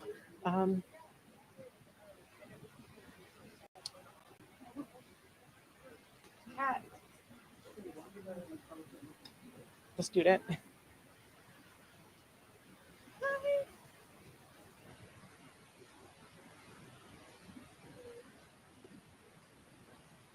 Is there anyone?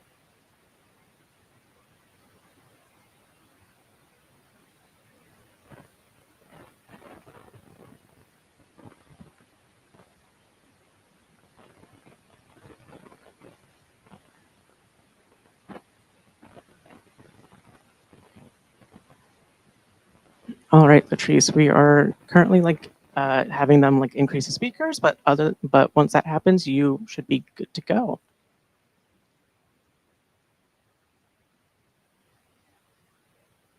Yes, you do. Yeah, please go ahead.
Testing, testing. If I start talking, do the captions show? Yes, they do. Let me move that right there. Perfect.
All right, so Latrice, we have everything set up. We've got captions on and everyone knows the deal.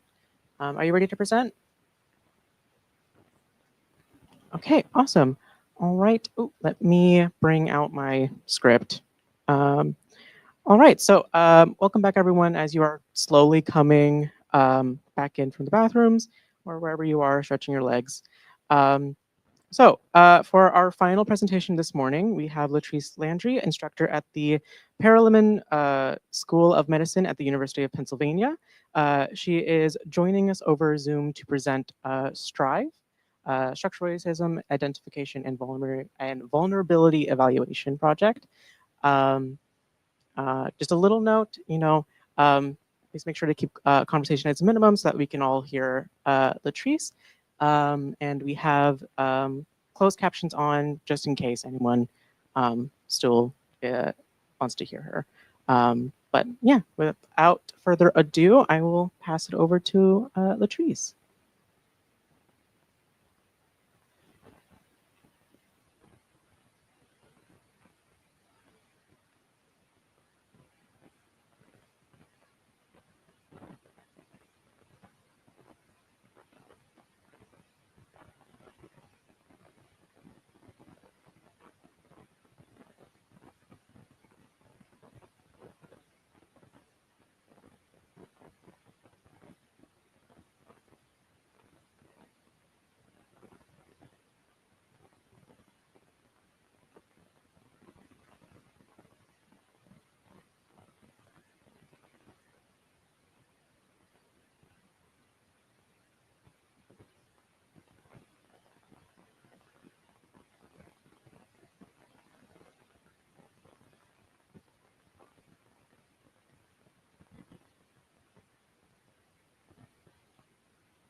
All right, thank you, Latrice. Are there any questions for Latrice?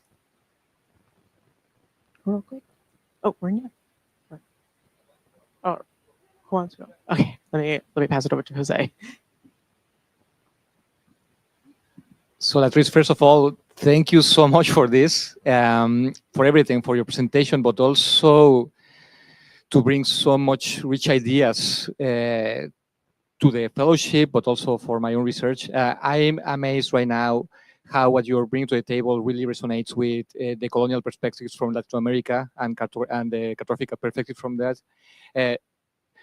Sonia just shared the Cuerpo Territorio map and how it's created. It really, really, really resonates with your own process. So I'm really amazed about how sometimes we think about the global north and global south and how and all these things, and sometimes the parallels and the way that we map through stories are there.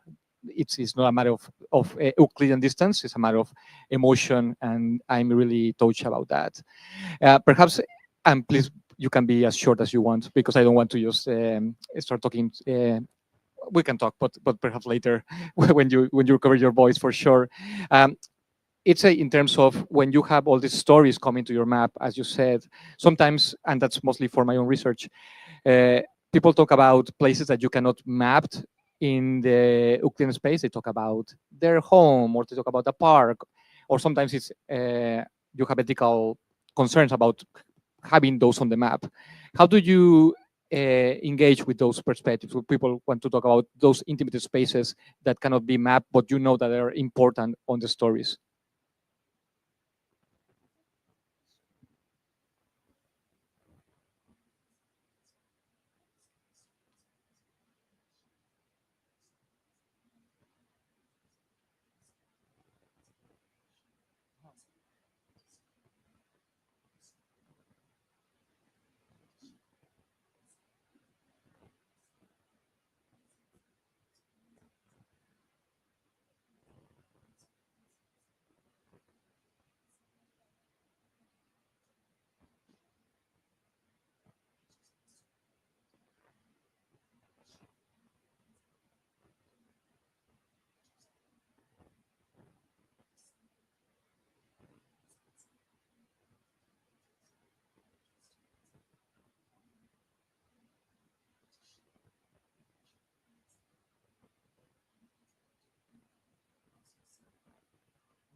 That's amazing. Thank you so much.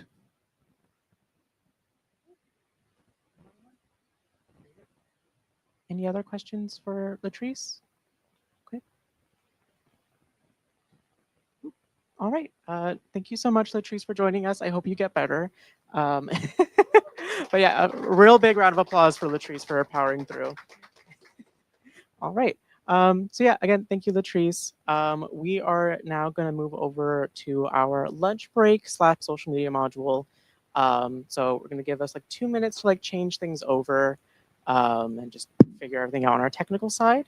For lunch, it is in the back. Finya and Rachel are there to help you, sort of like, you know, make your meal. Just a quick note, we have 2 options, lemon thyme chicken and like cauliflower steak. The cauliflower steak is specifically for anyone that is vegan, nut-free, gluten-free. So if you are not vegan, nut free, or gluten free, but would like cauliflower steak as like your main, all we ask is that you like hold back a little bit, wait for everyone that needs that meal first, and then serve yourself. But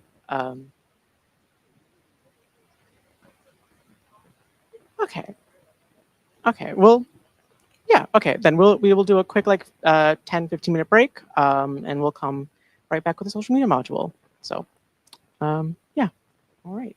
With that said, thank you.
today, Bosses is represented by Jamie, so a remarkable student who I believe was a grad student, but but they are undergrad, and and Johnny Reyes. I talked with Johnny yesterday.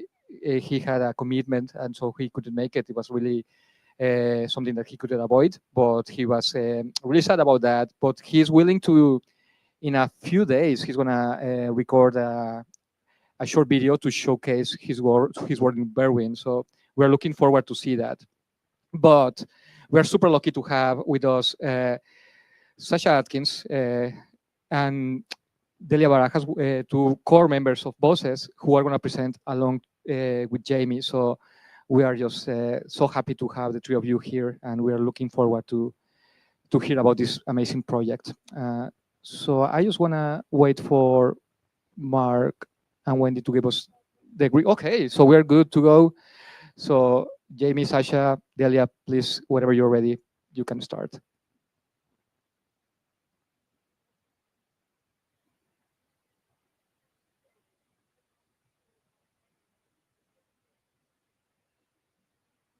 We need a bit of, Sasha, sorry, we need a bit of volume here. Let's see.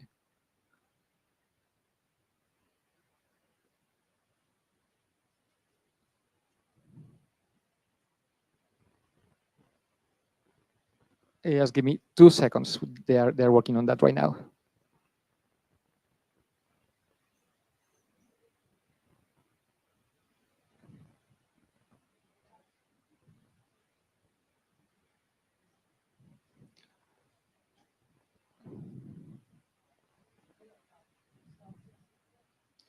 Sasha, could you try again?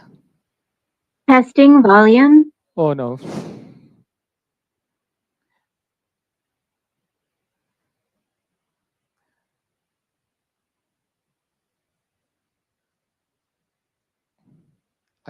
Again, please, Sasha. Yeah.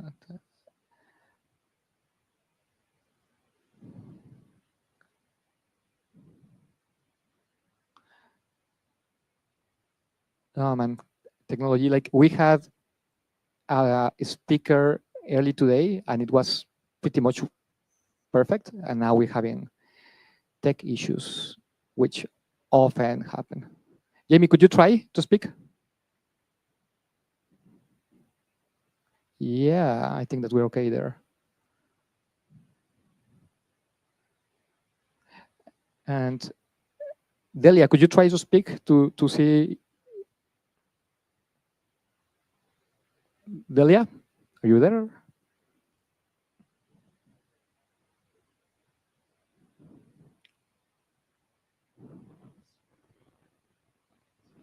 No, Delia. No, Elijah. Nice to hear you, Elijah.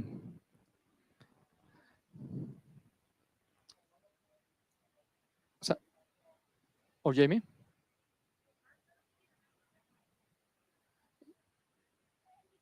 We can. Okay, so we're gonna have a 5 minute break. We're gonna try to make it to come back and to see if everything works. Oh yeah. So please, Sasha, Jamie, stay with us to see if we can fix that, and then we come back.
All right, thank you. Sasha or Jamie, could you say something again? No. I think it was back where it was. Yeah, I think it's that one. But I don't know why it's not. It's all us.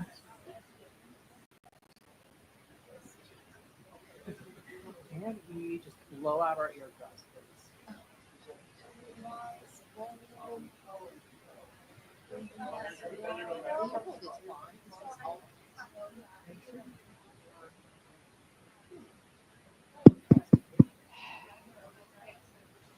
I mean, we can still hear them. It's just quiet. Yeah. Can they try it again? Oh, just to double check, Sasha, can you speak again? Wait, why can't we hear you now? No. Go back to this speaker and the Zoom audio. Yeah, needs to be that. Yeah. Okay, can you try again? Is it now not working? Try again.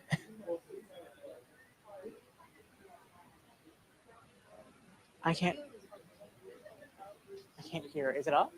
No, I don't hear anything. Well, now I can't hear anything. What do we do?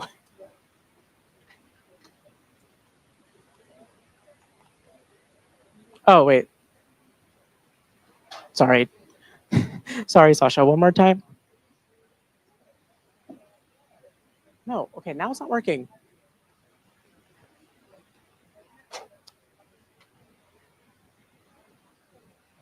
I hear it somewhere. Is that there? Can we check the AV bowl? Is that on? Yeah. Hold on. Let me try to figure it out.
All right.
Oh,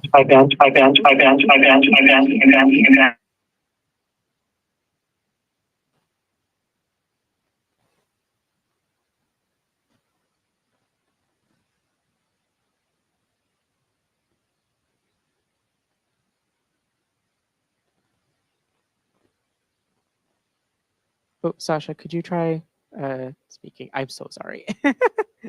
I'm gonna do that poem again. I really like it. Okay. How do I listen to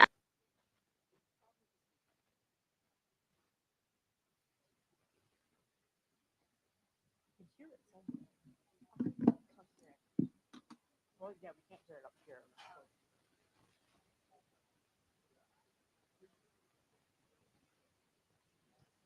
They assured me they tested it out and that it was happy.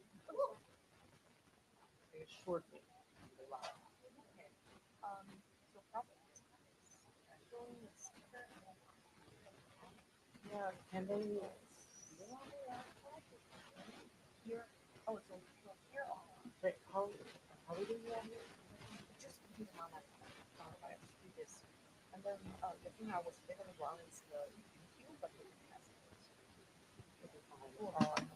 Because sometimes yeah, it's just our is a role. So you usually factor. It's just us that usually. Yeah, you're we're using speaker. We're using this. Okay. Oh.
Okay, hold on. Let me introduce real quick. So let me step away from the speaker so don't get any like feedback. Oh, could you hold on? Sorry.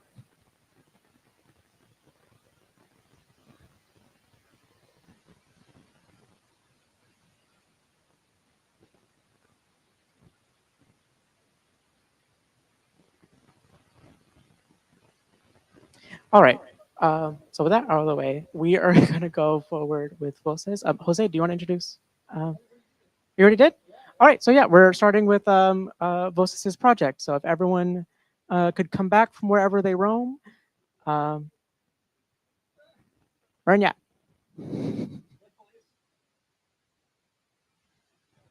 Right, hold on.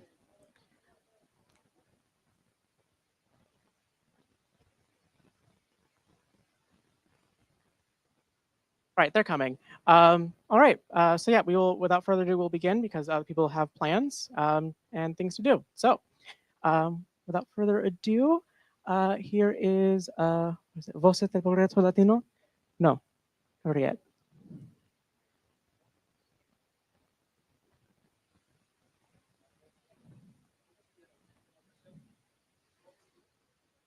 Voces Fijeras contra la prisión. Here with us, sharing their project.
Thank you so much. That was a great presentation.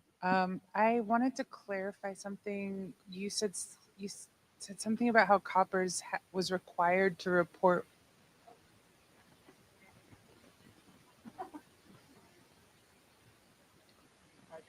Hello.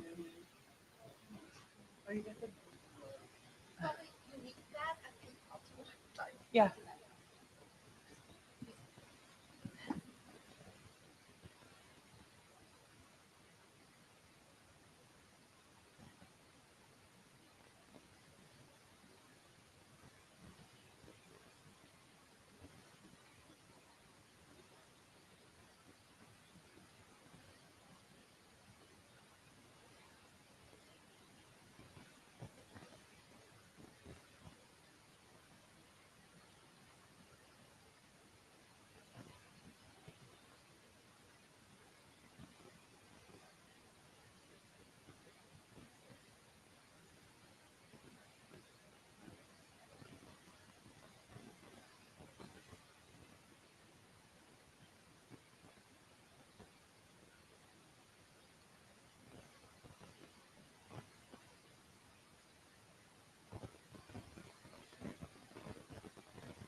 All right. I think we.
Just double checking that this works.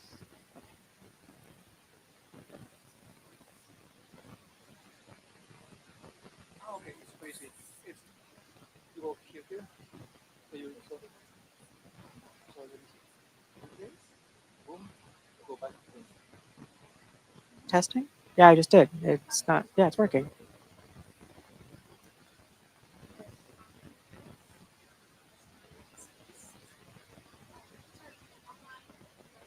Yeah, can you hear us?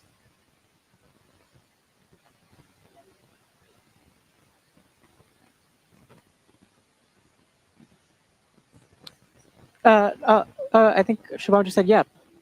Yeah. Yeah, Shubham, go to bed. It's like, for everyone who doesn't know, it's like 3 a.m. where Shubham's at right now.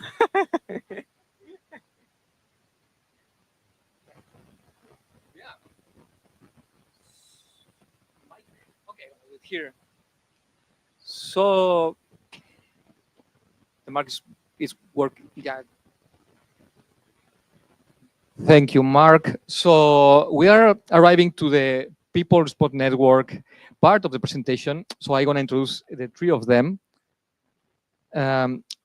So the Chicago People's Response Network is a multi-ethnic, multicultural, intergenerational, and racially diverse organization.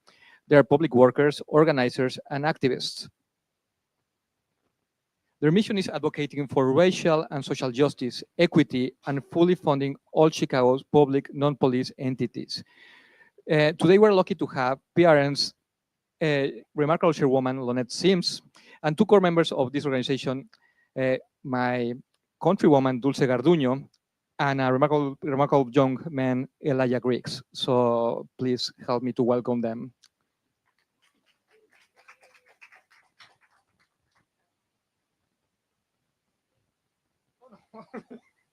It's not working now.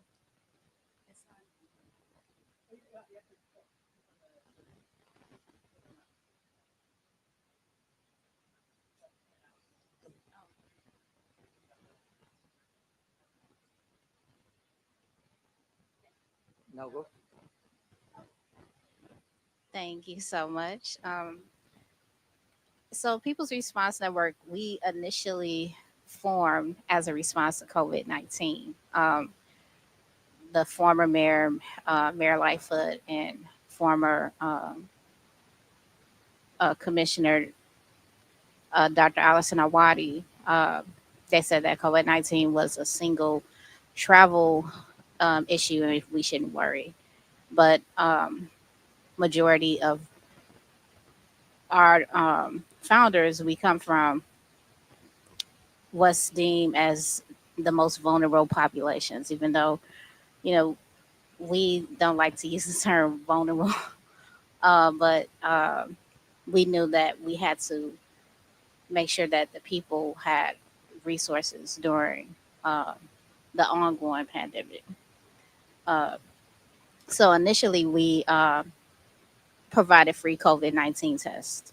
We work with churches, particularly in Little Village and Pilsen, but we have worked with community-based organizations on the South Side and also North Side Action for Justice. Once the vaccine came along, we also provided free COVID and flu vaccines. And recently, we have done immunizations for children as well in response to the measles outbreak that occurred a few months prior. In addition to the public health events that we have done, we co-wrote a grant with the Chicago Department of Public Health in regards to the NOAA heat mapping project. And in 2023, Chicago was one of the 23 cities to participate in that project. So our role was to help with engagement and also in regards to messaging, making sure that language equity was part of the messaging, and also making sure that people from the areas that have been most impacted by structural and systemic inequities that our city policies, state and federal, have implemented have equal access to the volunteer opportunities on Activation Day. So, the Cool Shot 2023 results and the legacy of redlining. So, we collected the data on July 28th. I'm sorry, it's because I'm nearsighted. July 28th of 2023. That was actually the third hottest day of that year, and we took heat measurements 3 different times: one early morning, one in the afternoon, and one in the evening. And the evening had the largest disparity of 22 degrees Fahrenheit, with the neighborhoods on the southwest, south, and south sides having the hottest areas, also having the lowest amount of tree canopy.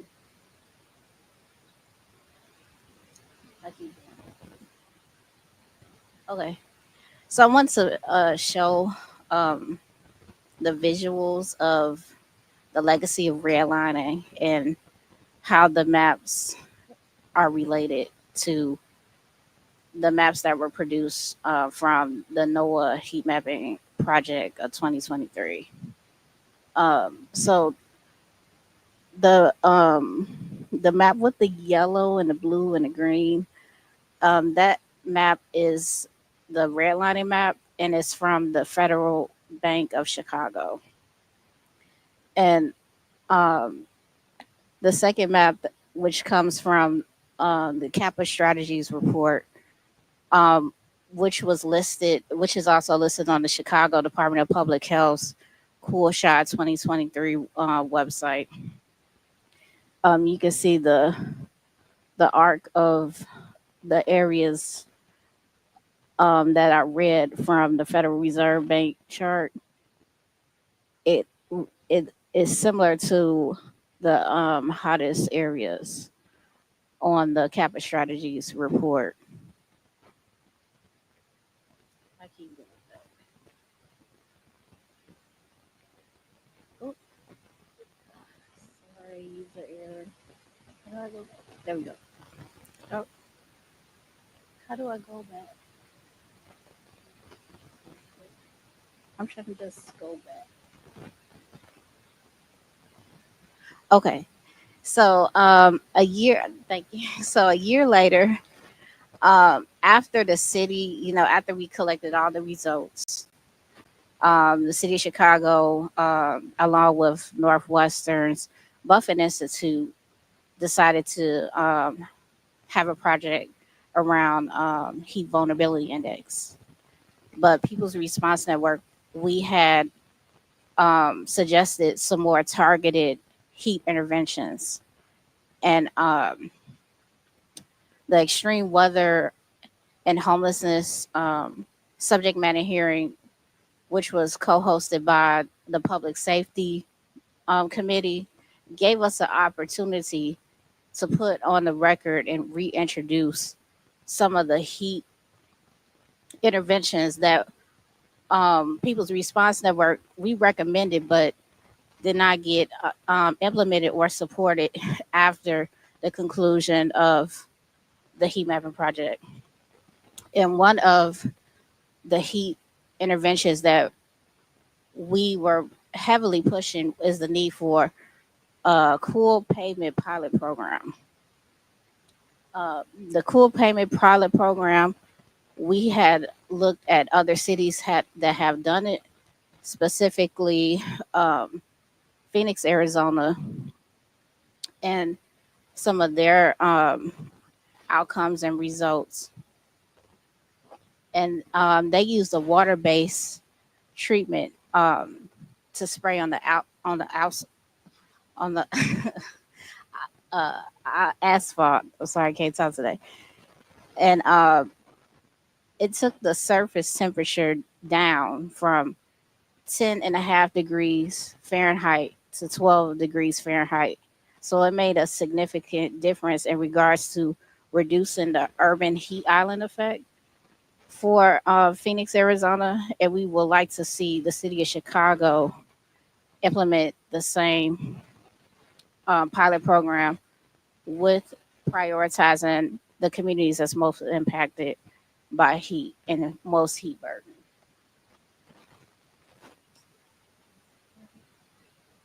So, because People's Response Network, majority of our members and our relationships that we have built throughout this pandemic reside in Pilsen.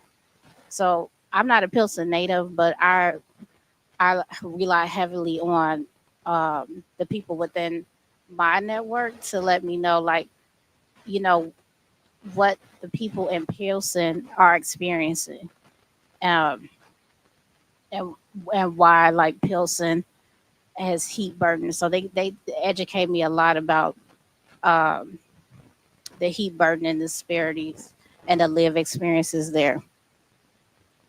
So we would like to create a asset map, a heat specific asset map for Hills for Pilsen, and with the key variables of cooling centers, senior buildings, bus stops, and tree canopy.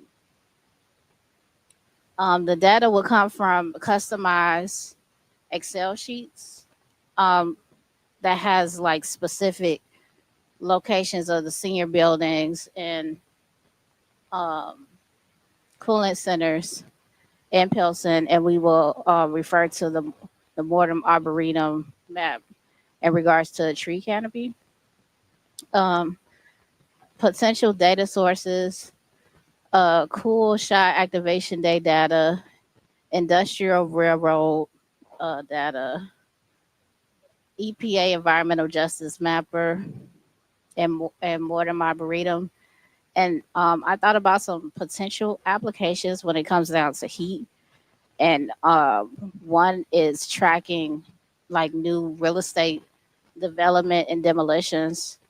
And the reason why I thought it was important to put this down, because during the pandemic, the Hillco demolition happened. And the city of Chicago has not, you know, learned any lessons. A settlement has been paid, but we still haven't like really paid respects to the people who lost their lives during the Hillco demolition and all who lives are dramatically impacted to this day from it. So I thought it was very important to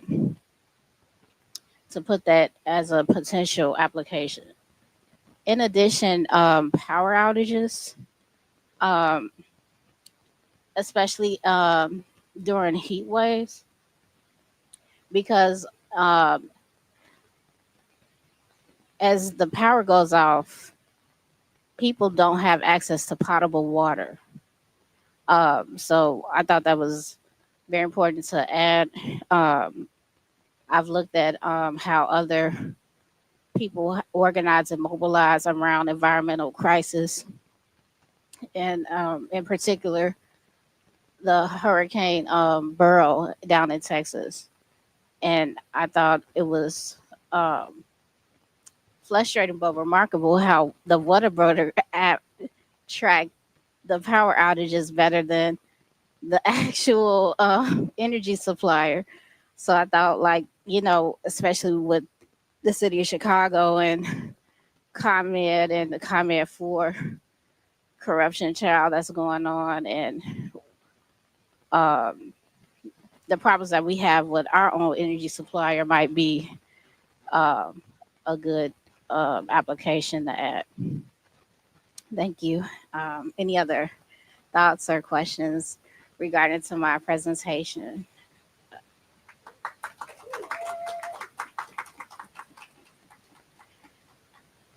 I think there's a question.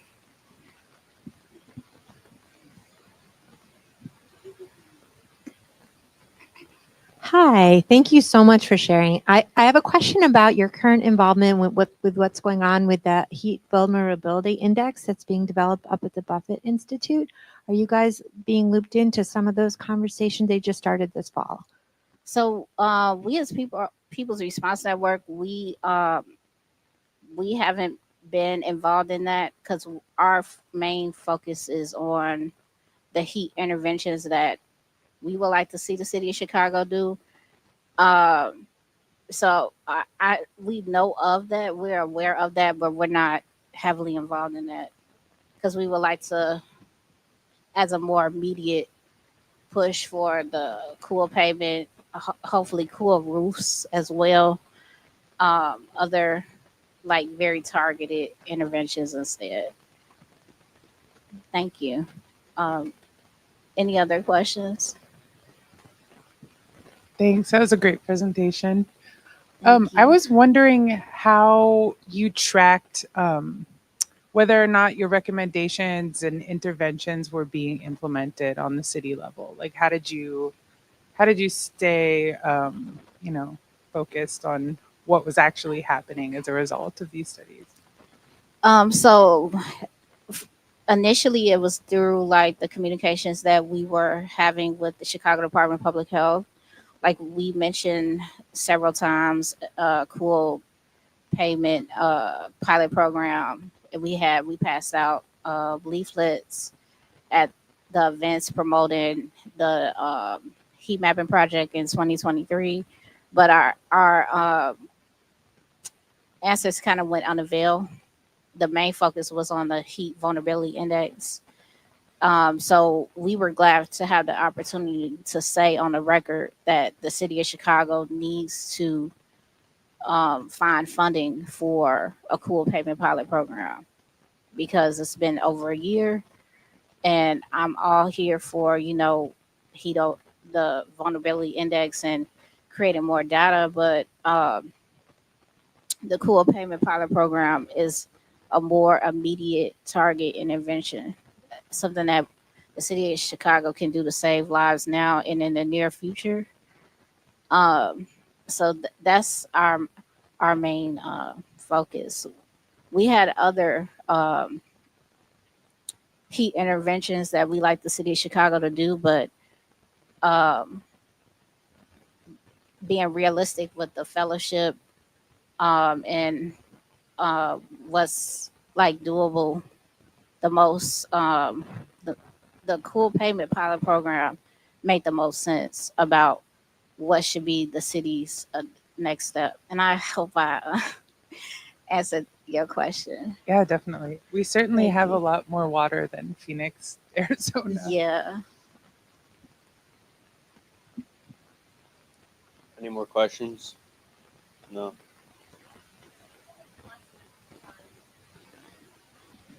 So what type of, out of the resources that you guys have gone through, are you thinking like ArcGIS story map or one of the story map things, or were you gonna go in a different direction? I was thinking about UMaps as like an asset map and as a way to add layers, like for the cooling center, and so um, with the bus stops, I think that'll be a way to track it. But I do know that other people in our group wants to have like a more narrative map that can be added to it, and just was wondering like if that can be like incorporated to it too, to share like the stories around like heat and immigration and how you know it all interrelates.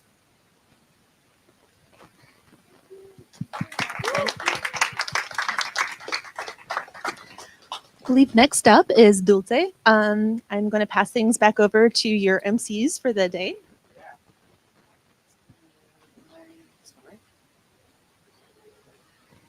So everything's okay. We have, yeah. So 15 minutes. María te va a decir cuánto falta más o menos, así como 5 minutos, 2 minutos, te enseña cómo lo dejas. Vamos súper bien. Entonces, haz lo tuyo como siempre. Y aquí estoy contigo. ¿Cómo voy Mark. To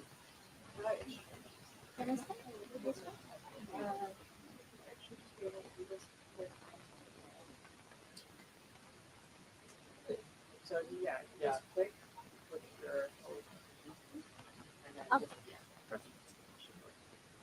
Um, Thank you. My name is Dulce Garnuno.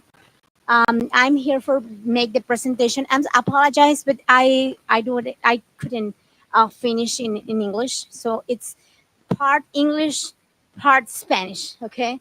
Well, I am immigrant. I've been here for 25 years, and I'm going to be involved in the community for the last 2 years, working with the new immigrants, the new arrivals, and I'm trying to understand because I am between two two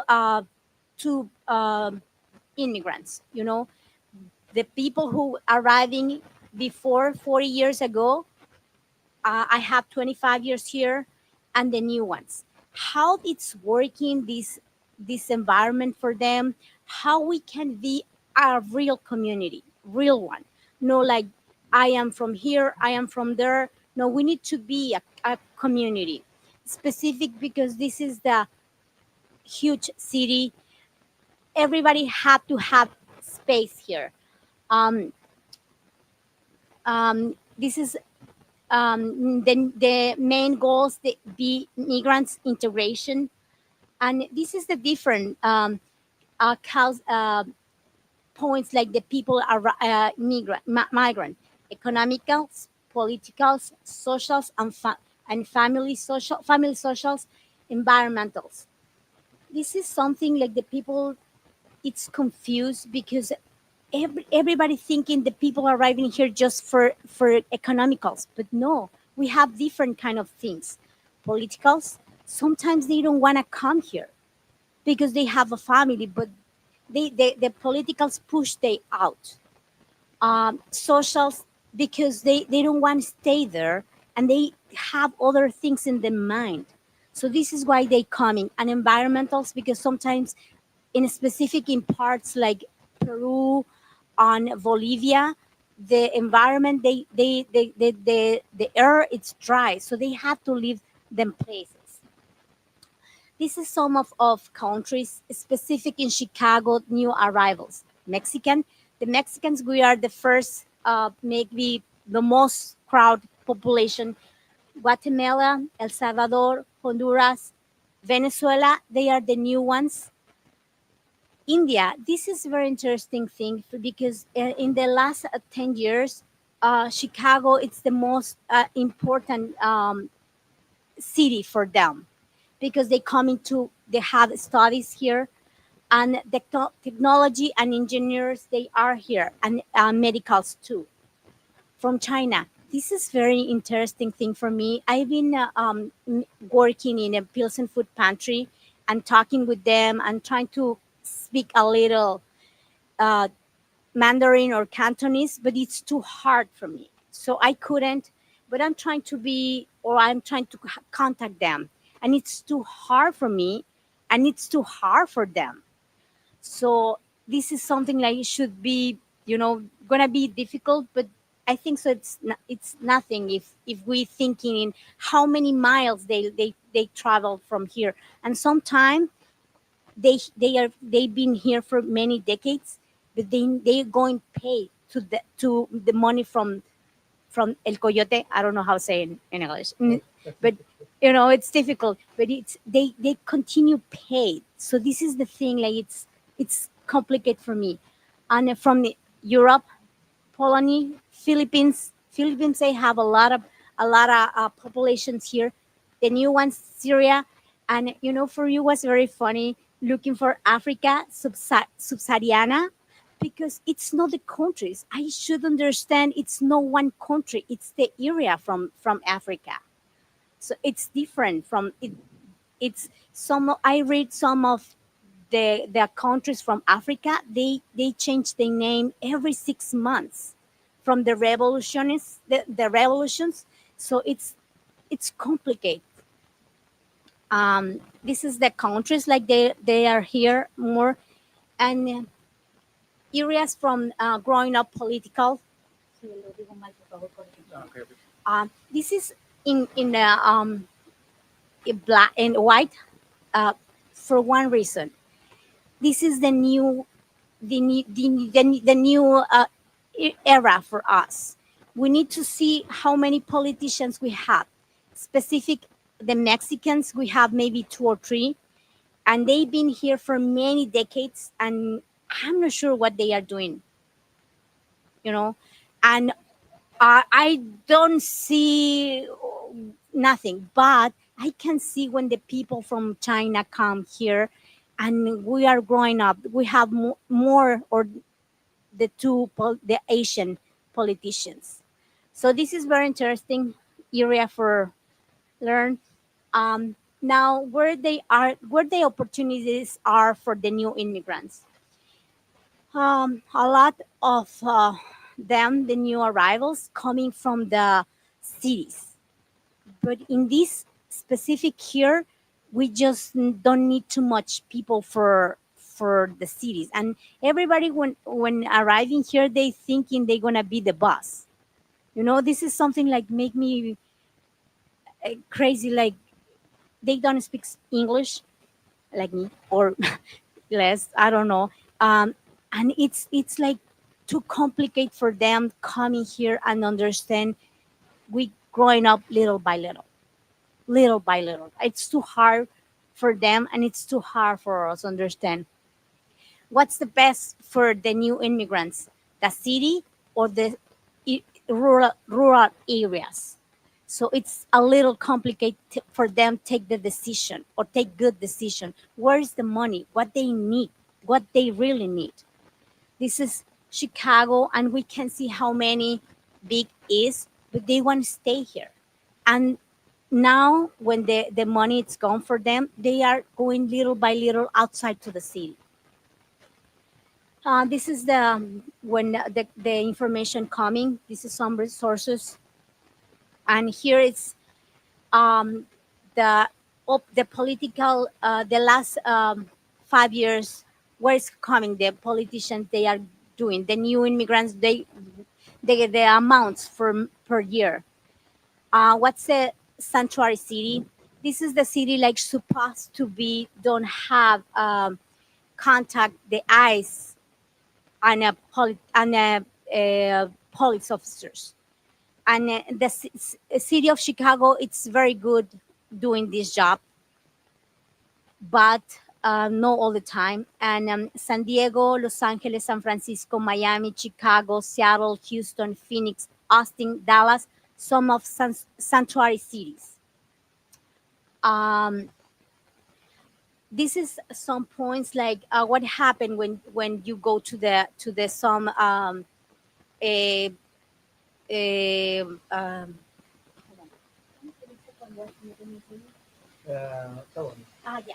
yeah. This is something very interesting.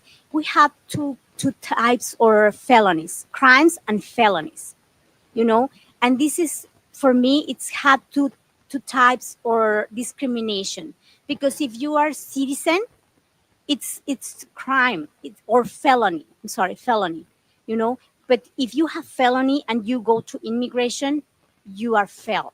You can be you are missing. You lost your life here. So this is two kind of things like we need to have more resources for explain to them. It's very interesting these kind of things, and I want to be more focused in these felonies and crimes, and just the difference it's 1 year. If you steal something from Walgreens, you can go to the jail just for this, and you have your opportunity for be resident in this country. The immigration, it's voluntary because you want it. Like many of persons sometimes coming for vacation and they continue working here and living here. When somebody push or the law or someone, it's depends the situation. It should be violence, natural disasters, or other kind of things, legal. Sometimes you have a husband, you have something like you have to come in here for legal, illegal, or irregular. It's like you coming for because the whatever reason, you know. And this is other thing very important, the internal. What happened with the people Amish? anybody asks of this immigration, and it's immigration because they coming from the places, like they have their own environment, and when they come into the cities, they don't know how handling with the cities. So this is other kind of immigration, and continue doing immigration, circular or stational. This is the persons like the coming from sometimes per year and back to the original country. Illegal or irregular. I'm sorry, here I make the mistake. I make double.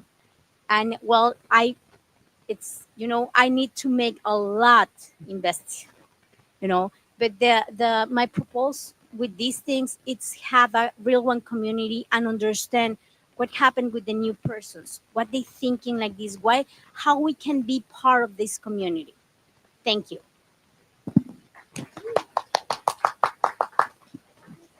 Yeah, people's gonna have questions for you. Okay, yeah, sorry.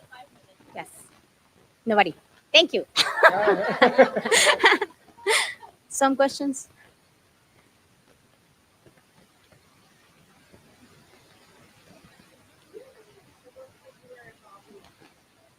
Yes.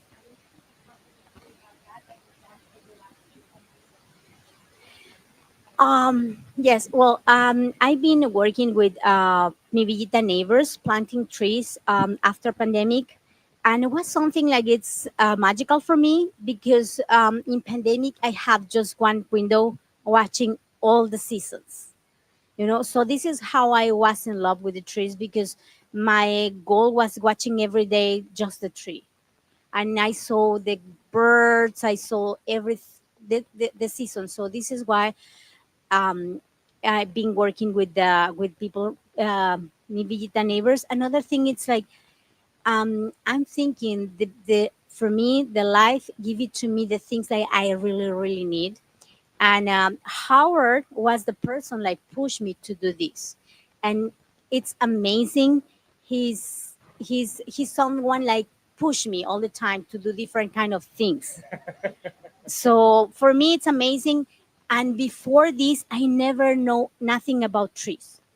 Just I know the trees, they are green and they've been outside. That's it.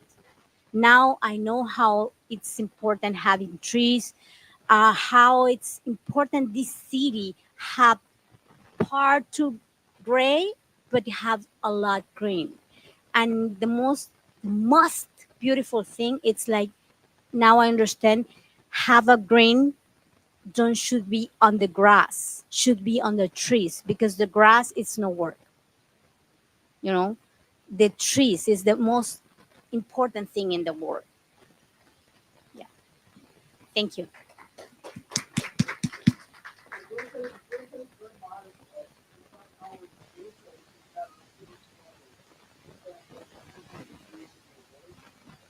S-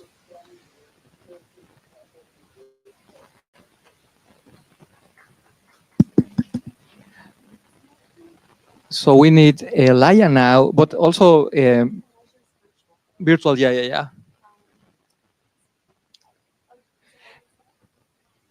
So if we go to Laia, I also want to acknowledge. There you go. Okay.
questions for Elijah?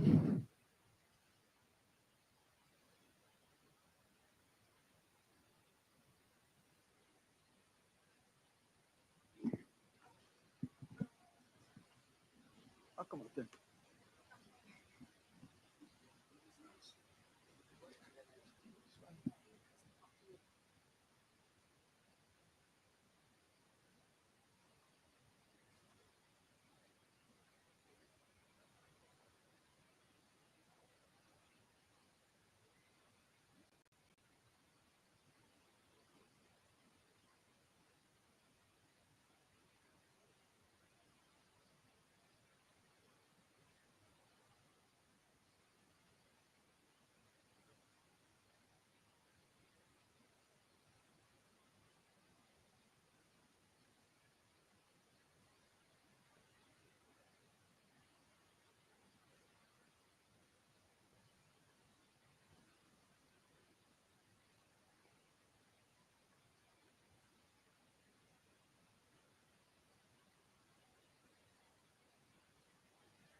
So,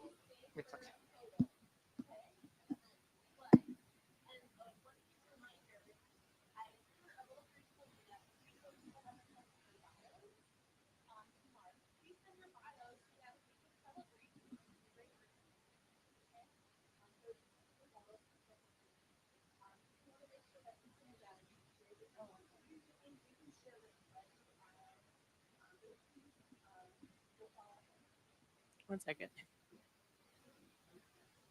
All right, 1 second, everyone on Zoom. Yeah, we're coming back. Can you hear us okay?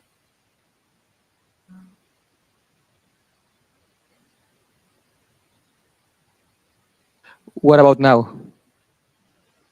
Okay, perfect. Let's use this one. Oh, perfect.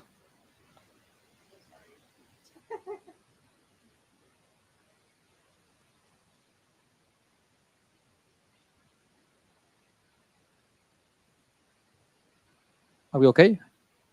Yeah, it looks like that. Okay, so let me introduce our last speaker. So we have with us Alonso Vidal representing Mujeres por Espacios Verdes.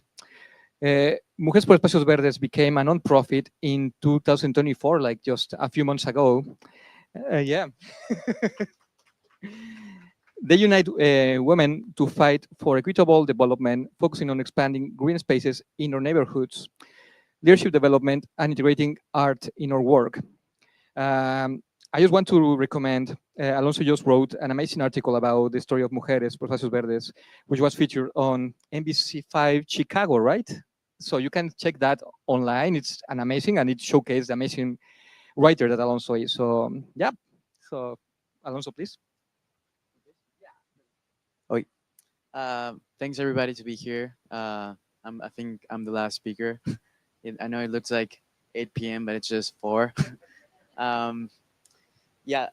So I title it. This is a story map. I title it Aquí mi árbol. Um, and yeah, as Jose was saying, I'm representing Mujeres por Espacios Verdes, or Women for Green Spaces, a nonprofit organization based in Pilsen. I'm just gonna read the mission. Women for Green Spaces unites women to fight for equitable development, focusing on expanding green spaces in our neighborhoods, leadership development, and integrated art in our work. Um, well, I'm gonna start by saying how I started this project and how I met Claudia Moore. I started writing an article about her, like Jose was saying, and this was the first map that served as a prototype for this. Um, well, Claudia in Mujeres por Espacios Verdes, she does a lot of community work. The organization does like community farms, like here, and then we're also part of the Tree Ambassador initiative with the Modern Arboretum and and the and the Chicago Department of Public Health, where we actually also went and looked for green spaces in Pilsen, back of the yards, and Little Village. And yeah, I think that's great because I think community members are the ones who need to say where do they want trees and why do they want trees. It's not just like putting up a map and then the city or someone who doesn't live in the neighborhood say where do they need trees. I think the community members need a part in this, and that's also why I'm doing this story map. Uh, well, first of all, I'm going to start by saying why um, we need more trees, right? Just in general, I think well, trees gives physical and mental health. It's beneficial for physical and mental health.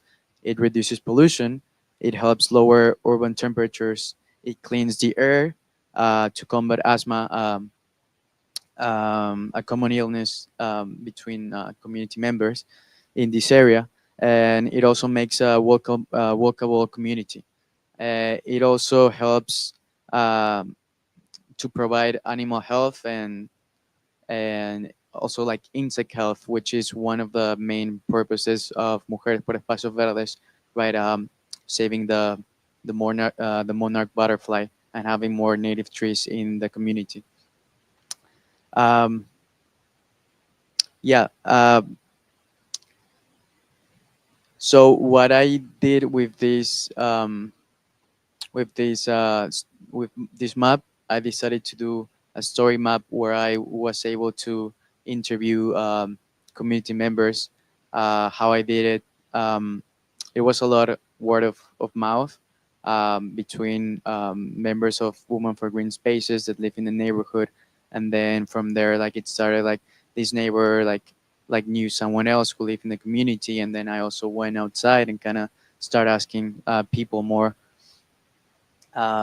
This is one of I'm just gonna give a couple examples because what I try to do here is like a multimedia map where I add photography, I add video, and I also add some of the quotes of why these people want trees in their communities, right? I think the important thing here is making a like a human centered map, right? It's why do we want trees and make it very specific. For example, I want trees because every day I walk my kid to school, and in my way to walking my kid to school, there's no trees. Every day I need to wait 20 minutes to get the bus, and there's no trees around this area. So like we need more trees. Or for example, in the case of Marley Davila, she was saying that her doctor recommend her to walk a certain amount of time for her health. And during summer, it's very hard to do that because there's no trees around the area where she lives. Um, she was also, here's a quote from her: I have to go to a park to see trees, and even then, there still aren't enough trees. She was also saying that in front of her house, there are not any trees.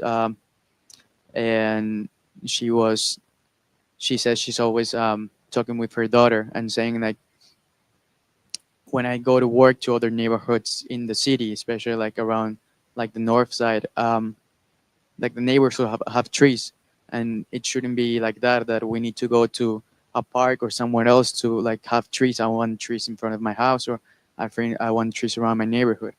And I think that that's an important thing to have this story map here for.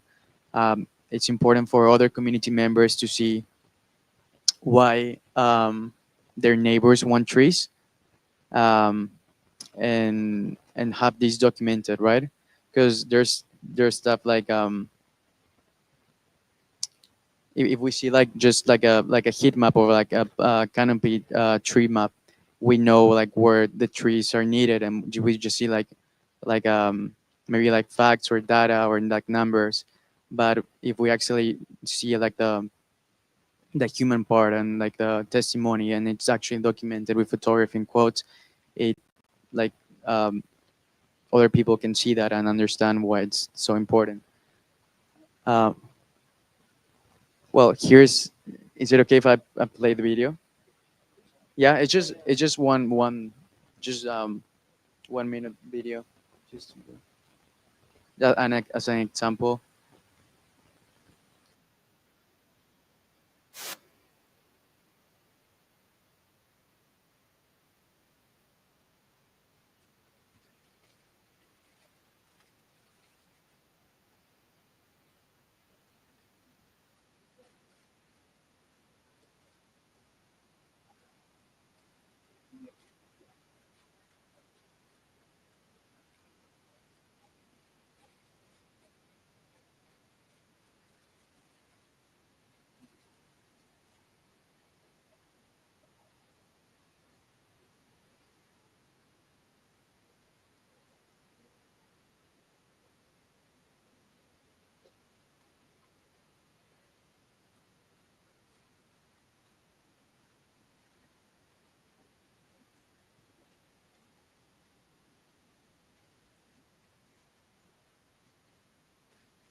So that's what I'm also trying to put in the map. It's put photograph, but in my like, skill set, I do a lot of videos as well. So I thought it could be cool. It's almost like a documentary, but just pieces, and just put it that in map.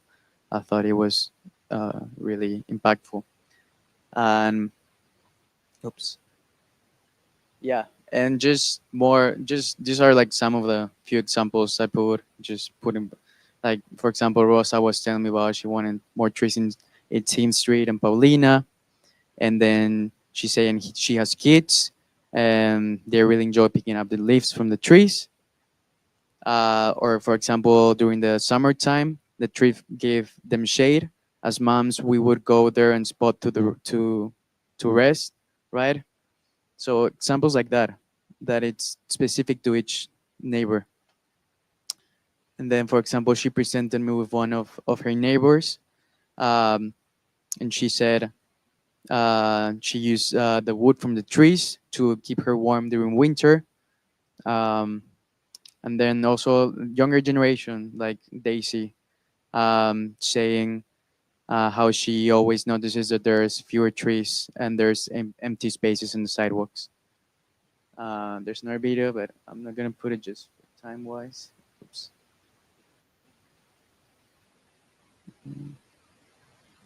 Yeah, and these are just they're not putting them up yet, but yeah.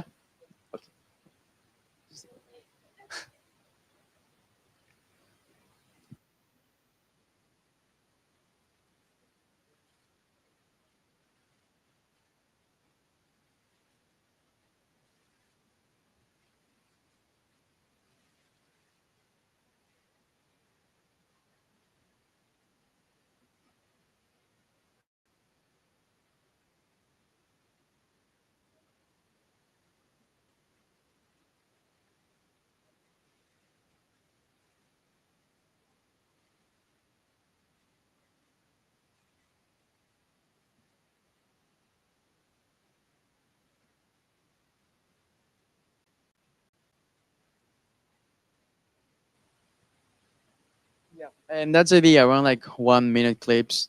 It really helps a lot that I'm a native Spanish speaker, so I can do a lot of these interviews. And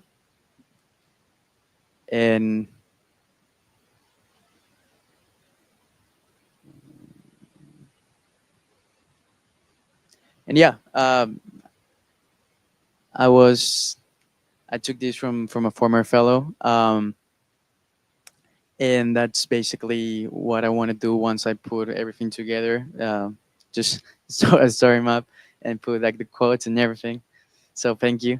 Um, yeah, just quoting Beth Bayer, fellow cohort.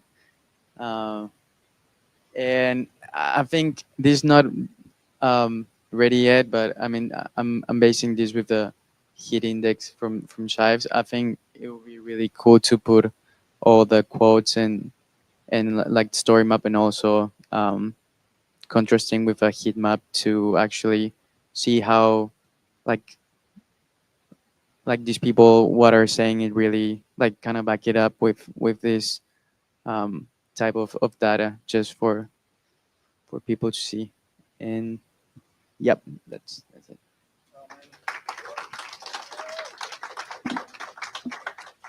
Time, yeah, this is so fantastic. Oh, with time, one, two questions. Yeah, let's go. Yeah, go for it. This is incredible. I think the last two presentations are classically the best examples I've seen in a long time of collecting primary data using community based.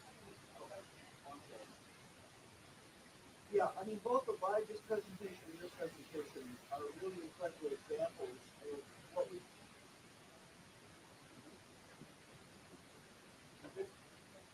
Okay. How's that? All right. There you go.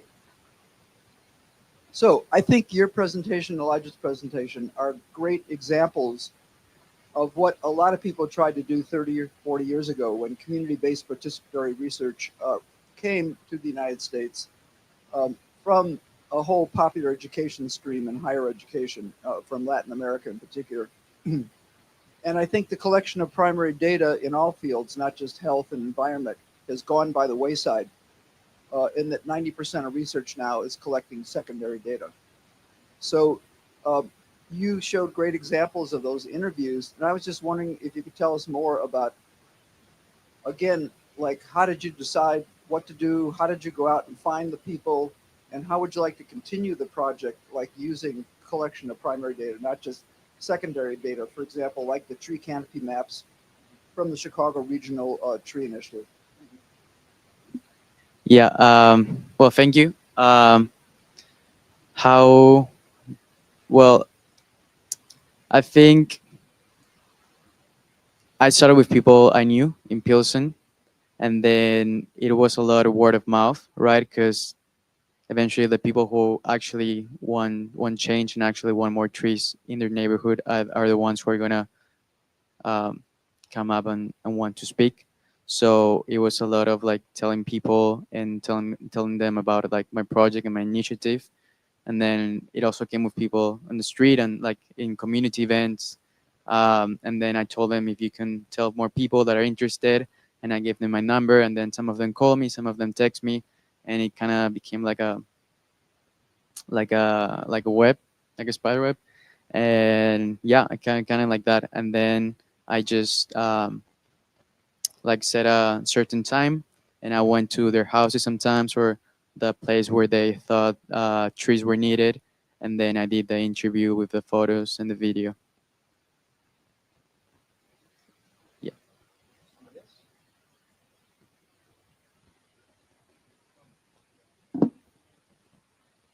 Well, that's it. Yeah.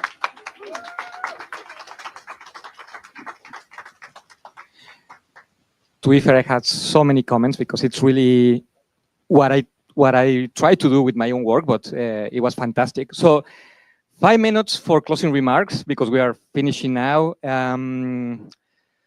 Yeah, so usually I have my own script there, but I want to freestyle here because it was a fantastic day. Three things that I want to acknowledge today. First one, the most important, a big thank you to all the community organizations for trust us once again. It has been like almost since I arrived, a year and a half for continued collaboration and building trust. Like this is not happening if without you. We cannot map without the people and their experiences. So thank you so much for Voces, Instituto, PRN and Mujeres for being with us today. It was fantastic, and we are looking forward in HEROP to continue working with you and to see what's in the future. So thank you so much for the four of you and everybody here. The second one, it's also a big acknowledgement for my own HEROP lab mates to continue working on this toolkit for Mandela, Kat, the data wizards who create some of the models, Mark for module 7, Kamaria, who work in the module 1 and 2, Shubham, I hope he's sleeping right now, it's almost 4 a.m. in India, for module 3. It was like, has been a tons of work. It became sort of a love project, but it was fantastic to work with you, Adam, as well, Adam Cox. And the third one, she's going to run in 30 seconds here, but I need to acknowledge this in public because it needs to be acknowledged. It's not easy to find a PI so invested in community engagement to it's there and understand the timing for grants and timing for research is different than timing to working with communities. So I just want to give a big round of applause to Marina Kolak for, oh yeah, this is really important. So for just having this vision and for keeping us all together and forming this team that became a family for me for my 1 year and a half in Urbana Champaign, coming from Montreal, which is kind of weird. So thank you so much. And for me, those are the three of, yeah. Oh.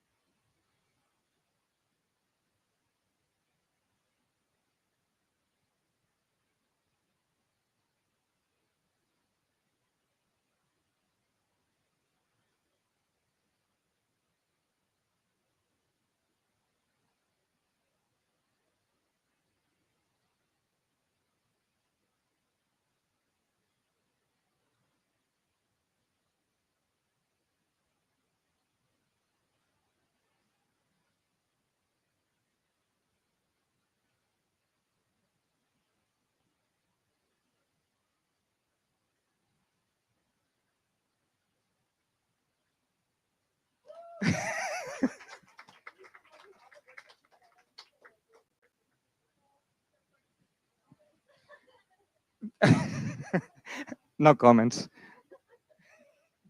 So thank you so much, and let's take a photo, no? Yeah.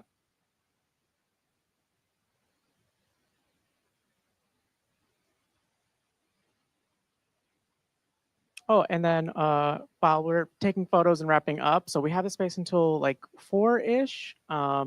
So it's 4 now? Okay. So, we're running a little bit on time or over time, but just like some like final bits, make sure that you have everything with you, that you're leaving with everything you came in with.